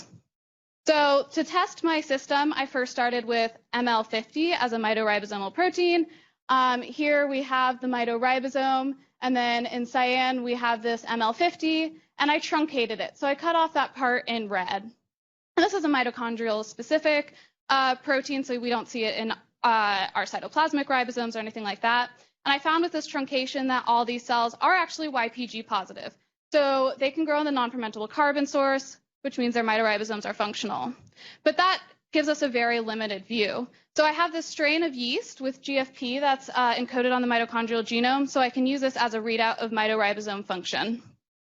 And that's what I did here. So in red, we have a type of wild type yeast. So it's a non-fluorescent strain. In blue, we have the positive control, so it's a fluorescent strain. And then in orange, we have the truncated protein. And I grew these and ran them through the flow cytometer, which measures size and fluorescence per cell. So this is all on the single cell level. And here we have some flow cytometer results. So this is average fluorescence per cell in relative fluorescent units. And then these are the two media types. So using YPD, which is glucose, and then YPG, which is the glycerol. And once again, the glycerol means we have to have functional mitochondria. And with the non-fluorescent strain, we have low levels of fluorescence. And then with the no truncation, we have a high level of fluorescence, and then a significant decrease in fluorescence with the truncation. So this shows that even this mitoribosomal truncation, while we still have function, we have a decrease in function. And then on the right here, we have this histogram showing in the same colors the peak shifts with the different types of ribosomes.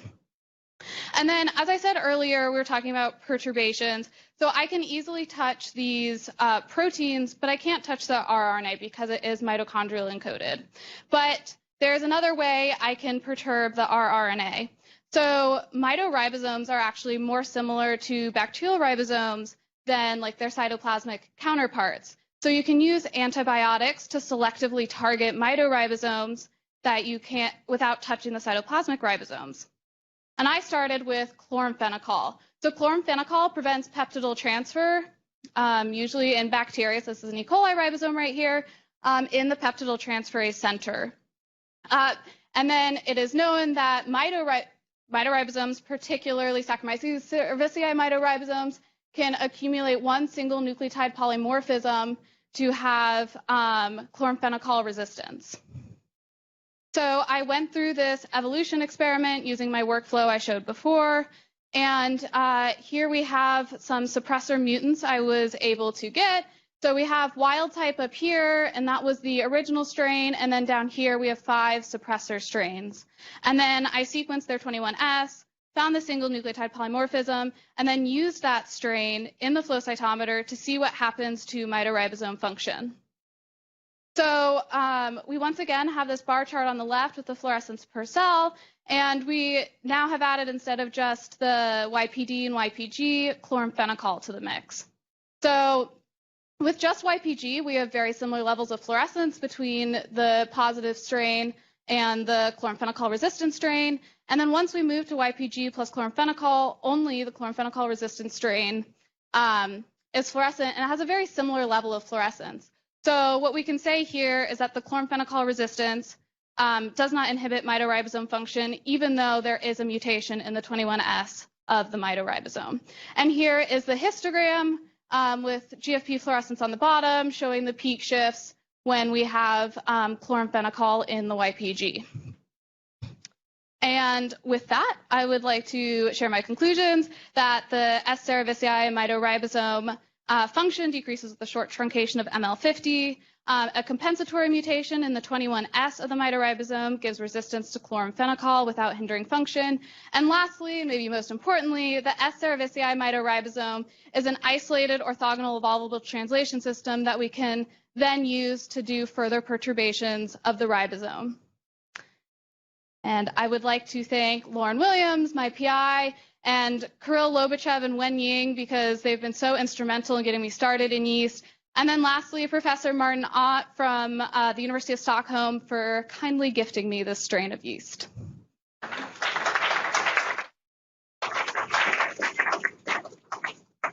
Great. Do we have any questions?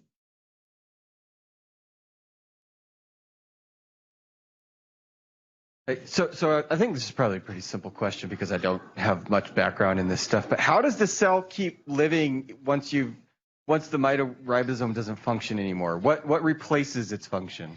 So as long as you're growing it on glucose, you don't need functional mitochondria. Okay. So they just don't use them at all.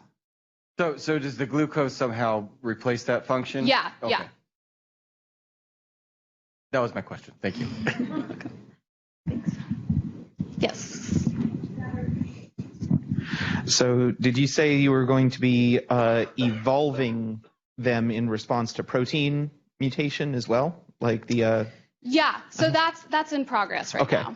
Yeah. So do you have any intuition as to the number, as to how many generations that might take? In Lauren Williams' lab, where we do the evolution experiments, and I'd love to talk to you about that sometime. Yeah, so we've done some successfully with truncations where I don't measure like number of generations, but we're talking about like growing in liquid overnight, plating on YPD for a few days, and then replica plating to YPG. So we're not talking about long periods of time here. So they're fixing themselves in a reasonably short period of time from these perturbations. Yeah, and the chloramphenicol resistant ones were actually really fast. Okay, so these are high. So you're actually finding highly accessible evolution. Yeah, I'm sure the like larger perturbations we do, we might have to add like a chemical mutagen, but yeah. But still, so it's working fast and well. That's great. Yeah. I love it. And do we have any other questions or anything from online? Great, we can move on then. Thank you.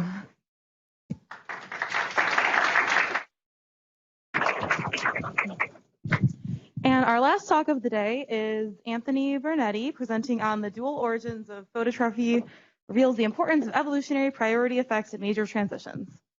All right. And is this going to work? Yep. Okay. Hopefully.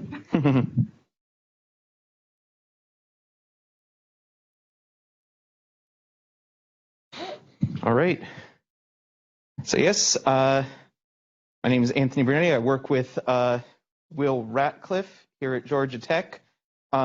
Ordinarily, I work with yeast most of the time, but and we actually study the evolution of multicellularity using yeast, but that got me interested in studying other major evolutionary transitions, not necessarily in the lab, but by looking at the history of life as it exists on Earth. And I think there's some very interesting things that you can tell.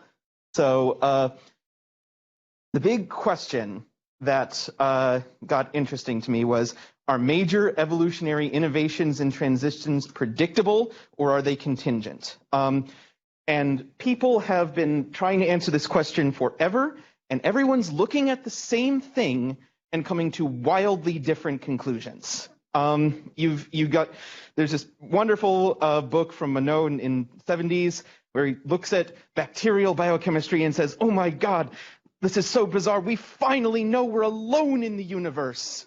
And other people look at the whole history of life on Earth and say, okay, this makes sense. Why would this not be something that would just straightforwardly happen? And so what this tells me is that people are not looking at this systematically. They are using wildly varying intuitions. And so I think it would be useful to try to look at this systematically and figure out what's actually going on. So there are some major evolutionary innovations that appear again and again and again. And this is a beautiful tree of the eukaryotes. Every clade in there that has any yellow on it has multicellular instances, and that's not derived from the beginning. That's every one of those has separately invented it. It just happens over and over, and so this is fairly predictable. This is something that is easy. It happens all the time. But there's a lot of innovations that people call, well, not a lot. There are multiple innovations that people call evolutionary singularities. These are things that happened once and only once and changed the world, and people are very interested in these. The classic one is, of course, origin of the translation of genetic code. That's a heck of a big deal. Origin of eukaryotes is very important. And so why are these things singular? These could be extremely unlikely to evolve, and we only see them because of an anthropic selection effect, like we're here because interesting things happened, meaning that we can look at it. Or there could be some kind of a historical process that limits what you can actually see and what is there today. So how can we look at this? And I'm going to look at this by looking at phototrophy. Phototrophy is the ability to use light for biological energy. And I would argue that this is the second most important major evolutionary innovation after translation itself, basically, because non-phototrophic primary production is barely any of the total biomass of Earth. The vast majority of biomass comes from using light to fix carbon. And it's not a coincidence that the earliest evidence of life on Earth that nobody disagrees with is photosynthetic microbial mats. This is not an accident. It changed everything. It takes the Earth from something where you might not notice it was alive if you were standing on it to something where you can see that the atmosphere is weird across the galaxy with a good instrument. So I would say this is fairly important. The interesting thing, though, phototrophy was invented twice. Not once, it's not singular, but it's not like multicellularity with it being invented a bunch of times. And two is interesting. It provides information because you can compare the two against each other, but it's still rare. It means that there is something limiting the number of instances that you see. And so I think this is an important window into things that are truly singular. And this has happened, like I said, twice. It's happened in retinalophototrophs and chlorophototrophes. Chlorophototrophes, everything green you see outside is a subset of that. And retinalophototrophs, they're generally purple. They're all microbes. You see them flying over salt flats is where you're most likely to actually see them in your day-to-day life. So, like I said, very important window into evolutionary innovation. I want to see why we're looking at two, why we're seeing two, and also how they compare to each other. So this is the wrong file. So let's see. This is I am pretty sure that this is indeed the wrong file. Can I put something on from my flash drive real quick?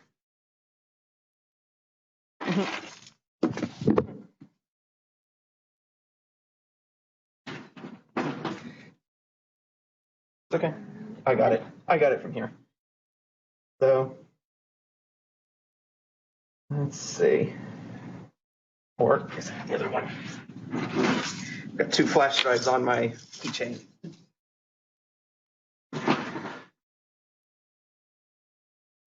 There we are. Got it. There we go. Sorry about the slight issue there. So let's take a look at the two different instances of phototrophy on Earth. So the first one I'm going to look at is microbial rhodopsins. This is what mediates phototrophy. This system is just a single 27 kilodalton membrane protein. It's got a little dye molecule in it. It absorbs one photon and pumps one proton every time that it runs. And it gathers a small fraction of the energy of that photon, and it's really simple. This is the entire functional unit. You need 2 to 5 genes to make the pigment. So this horizontally transfers like mad. It's all over the place. It's in bacteria, archaea, eukaryotes, everywhere. And this is a nice way to just get a little bit of energy from light. Then you've got the chlorophototrophic reaction centers. These are extraordinarily different. These are horribly complicated. This is oxygenic photosynthesis and many other groups of bacteria. You've got dozens of chlorophyll and bacterial chlorophyll pigments, other things, redox cofactors, everything in an enormous multi-protein complex, which is itself part of an electron transport chain. So, and this moves around electrons via photochemistry. And so by plugging this into an electron transport chain, every photon you absorb, you can pump 2 to 4 protons across the membrane and charge it up. And it depends on the exact electron transport chain you're plugged into. It's super flexible.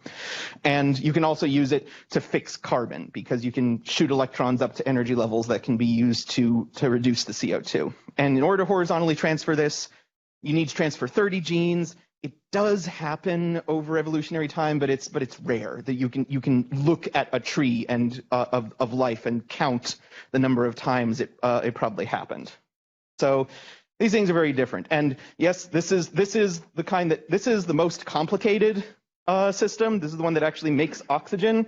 It gets as simple as that. So no, this is this is much more complicated than the other version.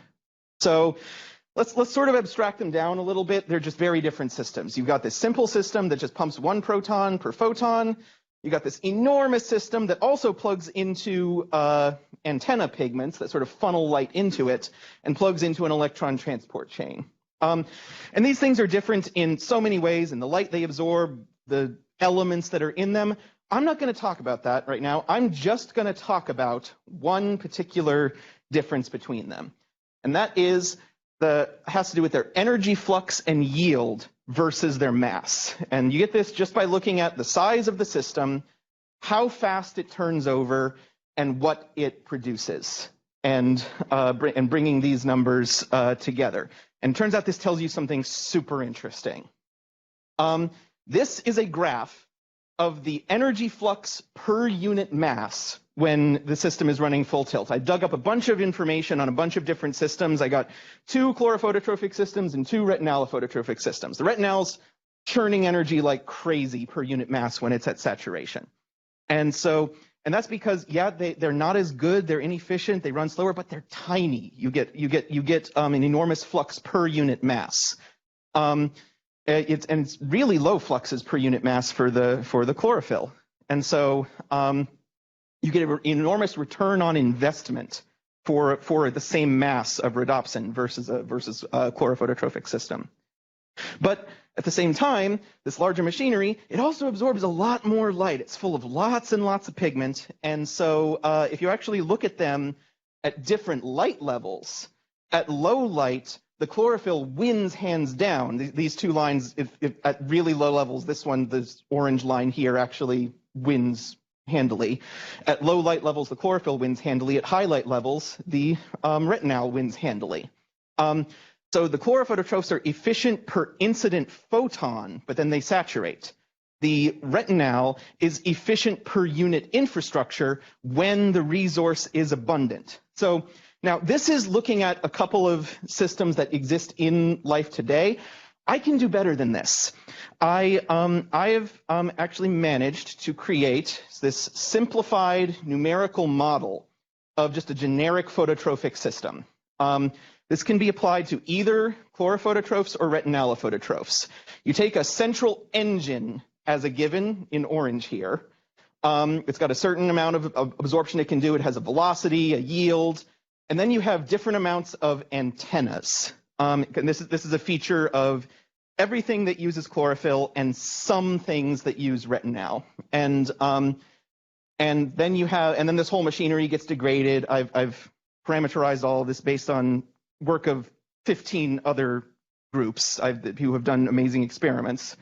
And what I'm able to do is I'm able to vary the light level and allow the amount of antenna to vary and create a numerical solution for the optimal chlorophototrope and the optimal retinalophototrope for a given light intensity, which is sort of an ecological sub-niche. When I do that, this is what I get. This is light intensity from super low all the way up to direct sunlight at the equator. And this is the efficiency per unit light of the 2 systems and efficiency per unit protein of the 2 systems. So at low light, once again, the chlorophyll wins hands down. At high light, the retinal wins hands down. And when I actually look at their compositions, this is the amount of antenna associated with each system. At their crossover point, this amount of antenna is within 30% of the smallest known antenna of actual chlorophototropic systems, so I think I'm on to something. And the expected largest antenna for the retinal, it's smaller than the smallest antenna that ever actually exists, and so the fact that there's no retinal systems with an antenna other than just sort of a extra dye molecule shoved into a gap in the protein, I think I'm onto something. I'm reproducing what actually is seen. And once again, I can parameterize this however I want. This is sort of the advantage that each system has at different light levels. So once again, the chlorophyll is efficient per unit resource at low resource availability. The retinal is efficient per unit investment at high light availability. And if we want to sort of turn this into a summary, this is, instead of the axis of light, you have efficiency per unit protein versus efficiency per unit light, and these are the two systems. And together, this defines what you call a Pareto front. So this altogether is the trade-off along which you have to move as something that can compete in the world today. If you start off down here, you're not going to be able to do well. Somebody is going to be better than you. If you're on this line, you can move along this line, but the fundamental structure keeps you from getting better on all axes. In order to get better on one axis, you need to get worse on the other. So this efficiency per protein versus efficiency per resource trade-off is all over microbial ecology, not just this. This is exactly the trade-off that's in respiration and fermentation. This is a nice diagram. In fermentation, you're throwing lots of substrate in the trash, and you get a certain amount of ATP. Respiration, you use less substrate for the same ATP, but you need a lot more protein. There's different forms of glycolysis that have exactly the same trade-off that you find in aerobes versus anaerobes. And when you are maximizing return on a small investment, this maximizes your growth rate in rich resources or your flexibility, because you can have more kinds of machinery. And if you're maximizing return on a resource, that maximizes your yield on a rare resource or your ability to be a specialist in some kind of narrow niche. So what does this say about this major innovation? There's extremely precise niche partitioning between these two phototrophs. They neatly divide the phototrophic niche, with one being efficient in terms of investment and one being efficient in terms of resource. And there's other aspects which I'm not getting into here, but every way you look at them, they're actually really complementary in terms of what makes them up, their ability to horizontally transfer, even the wavelengths of light they use. It's eerie. And I think it's unlikely that these would be dividing the niche so precisely if their properties were random. I don't think they are. And this suggests that there's ecological interactions in their past causing evolutionary priority effects. And that's where something evolves into a new niche, it spreads and fills it, it gets good at that niche, and prevents new upstarts from surviving in that niche because they are going to be very bad compared to it. And I think each mode of phototrophy has been suppressing the evolution of things to like themselves. Now let's look at that in just a little more detail, because the story gets interesting. This is sort of a diagram of the process of evolution based on that trade-off that we saw before. Either one of these is going to start off bad in both respects. And it's going to evolve through some free lunches, getting better in terms of resource and investment until it hits the physical limit. And then it's forced to trade off along this front. The thing is, both of these have a full trade-off front. And so why are there two? You might expect that whoever came first would have just filled this entire front and prevented the evolution of everything strictly inferior to it. And it turns out that there is something that a chlorophototrope can do that a retinalophototroph can't. No retinalophototroph can build biomass using light. It just doesn't pump the membrane up to a high enough voltage to run redox reactions in reverse. So even a very bad chlorophototrope can make a reducing agent that can build biomass. So what this says to me is that I think it's likely that retinalophototrophy had to have come first, because if chlorophototrophy came first, the first awful retinalophototroph would have been worse than chlorophototrophes on all axes. Whereas if the retinalophototroph came first, the first chlorophototrope had one trick it could do, and it was able to evolve and then knock off this part of the trade-off in this energy space. So, in summary, I think this is what has been happening across the history of life on Earth. This is sort of the space of ecological niches. You invent a bad retinalophototroph, it gets better, it fills a bunch of niches. Then you invent a chlorophototrope, it gets better, it fills a bunch of niches, it kicks retinalophototrophy out of some of those niches, but not all, because they're sufficiently different. And both of them have been suppressing the evolution of things to like themselves ever since. And you could imagine very different circumstances we see something like this on the left with animals and multicellularity, just more and more multicells keep popping up over and over and over again. They don't seem to interfere with each other or step on each other's toes. You could also imagine a circumstance, though, where something like this happens, but the niche space just wasn't complex enough for there to be space for more than one, and somebody fills the entire niche and completely suppresses everyone for all time. So, conclusions, I think phototrophy is easy to evolve.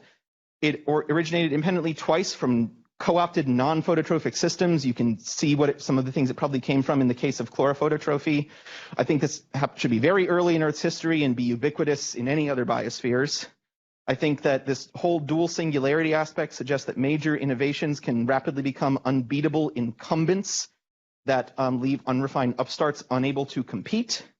And I think retinal phototrophy likely evolved first for reasons that I said before. And I think other evolutionary singularities might be singular due to these priority effects rather than difficulty or contingency. And I think we need to look carefully at the niche structures that can cause this phenomenon sometimes, but not other times.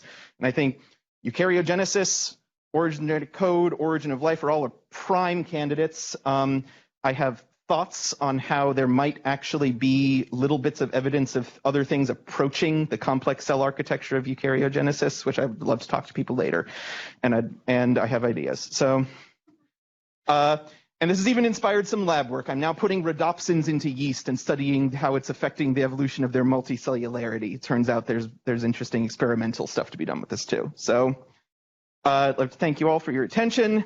Thank Will Ratcliffe for letting me go off on these tangents, Ozan for constantly inspiring me in the lab, and Autumn for doing some of these cool experiments with rhodopsin that I've just started recently. So any questions?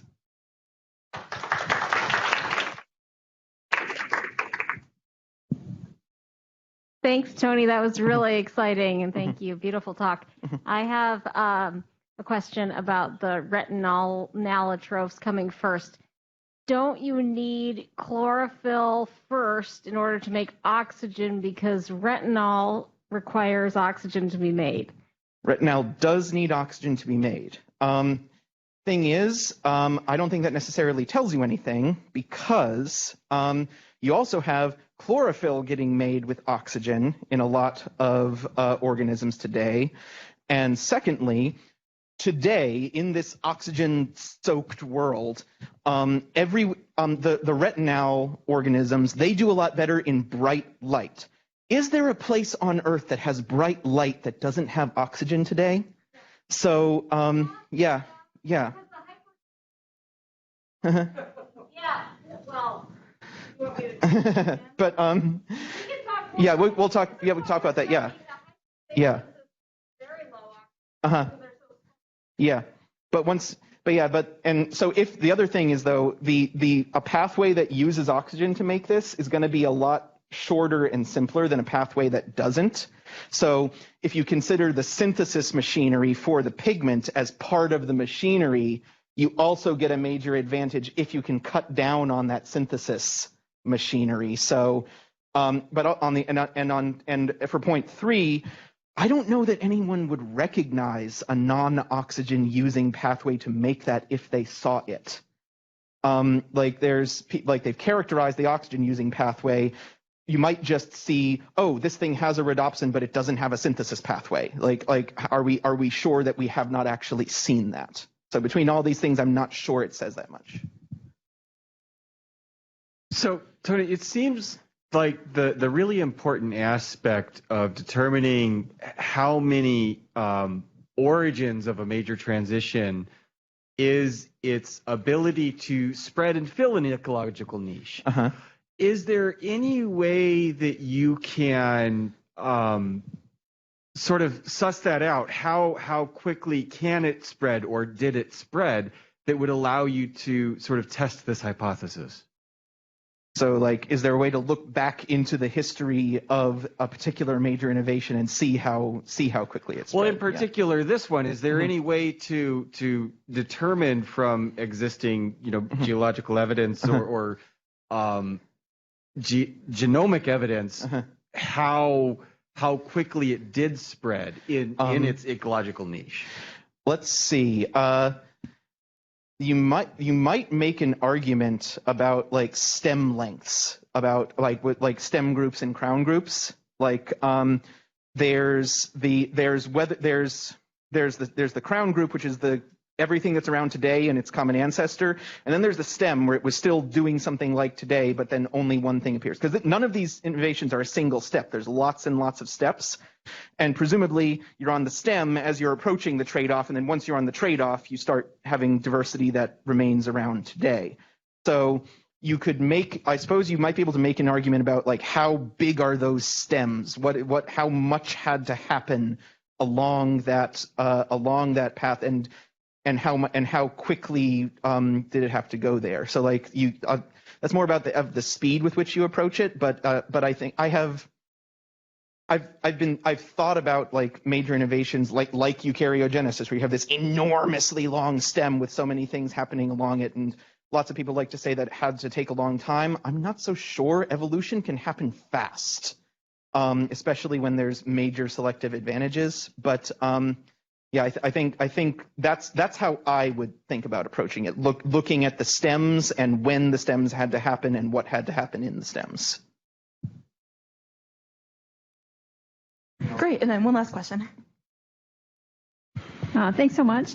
I had a question about the evolution of the chlorophyll system, that it seems like it had a lot of parts, and that early on it probably had fewer parts. And did those parts look like the rhodopsin parts, at least in cartoon form? They don't look like the rhodopsin parts at all. The rhodopsin is this little small transmembrane protein that just literally mechanically is pushing protons around as the pigment changes shape in response to light. Literally a double bond switches from cis to trans in response to absorbing a photon. The chlorophyll stuff, it's part of an electron transport chain. You are boosting electrons to different redox levels in response to light, and then they're tunneling around. And so, but do you think the antennae came first, or the motor? I think. What do you mean? Well, you had the different parts, the components in cartoon form. You had the antenna, and you had the motor, and then the rhodopsin one looks simpler. The interesting thing, when you think about their pre-dependencies, for rhodopsin, all that you need is a membrane with a proton gradient that is used to do work. Like it is an advantage in that circumstance. For chlorophyll, you need electron transport chains, basically, and you can also make the argument that's more dependencies for the one to work than the other. Does that make sense? It's really interesting. Thank you. Great. Well, thank you.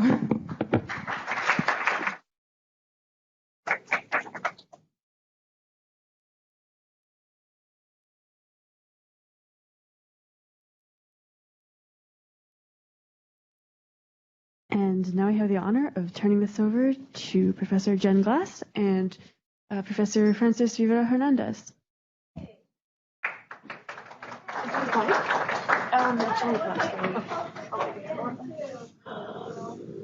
Everybody that's getting a certificate can kind of get started. Which one? You're going to your whole ceremony in person. Graduate ceremony. Okay, welcome to our first ever in person. Yay!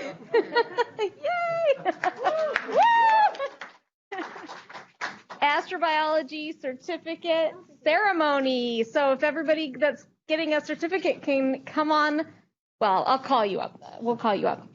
So maybe somebody can just flip through the slides. That'd be great, Christina. Thank you.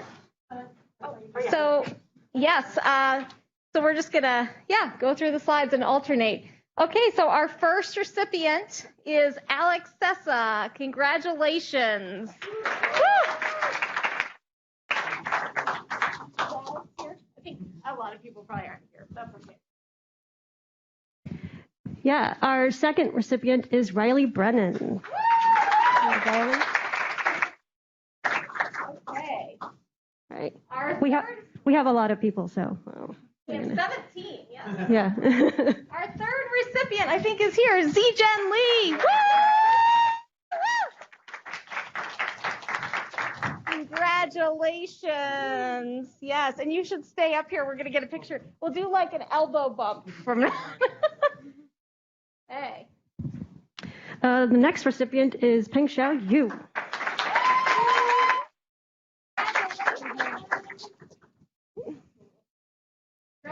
Congratulations. Yay. And our next recipient is Justin Lawrence.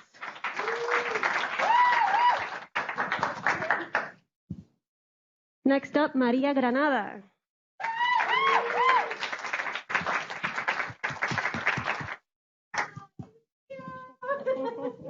Congratulations. And I think Oscar is in the Air Force right now, so he's probably not here, but Oscar Klempe, congratulations. Next up, Tyler Roche.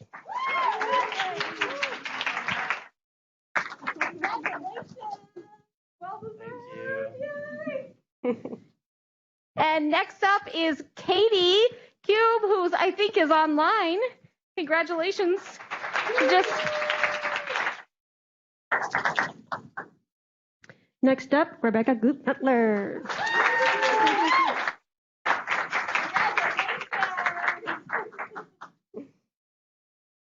And next up is Kavita Matange. Woo!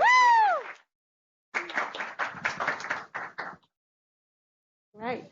Next up, Chase Chivers, which I saw before. I think he's around, but he's not back. He's here? Okay. Yeah. Okay. And next up is Jordan McKay. Congratulations. And then Taylor Plattner. Woo! Go Mars. Congratulations. We need to get a shirt for you. I have one. I left it out. We have them in the back. I mean, I have one. Oh, you mean no, just look at for the picture. And next up is Milad Mozayani.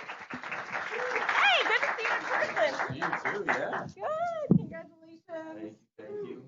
Oh, yes, I'm sorry. I'm getting juggling too much. Yeah. Next up, Elizabeth Spears.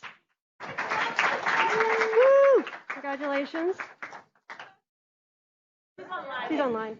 And last but not least, Mirza. Congratulations, Mirza Samani.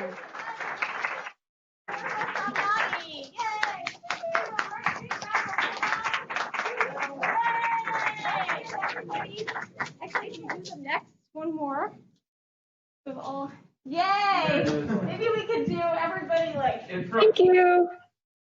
Yay! Awesome. Yeah. Ooh, that looks great. Okay, and then we get some cameras. Maybe a couple people can take. Bunch in. Just real friendly. Real Oh, up there? Oh, there. Okay. Yay! I just hold it up. Okay, is everybody in? Oh, wait. I'm going to hold it up. Sorry. I'm sorry. Sarah, just...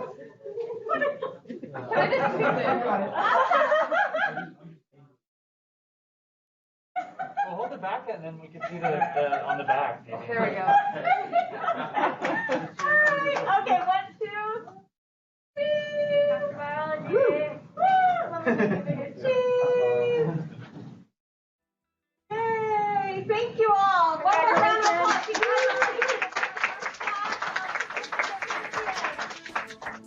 Thank you to our organizers. Thank you, everyone on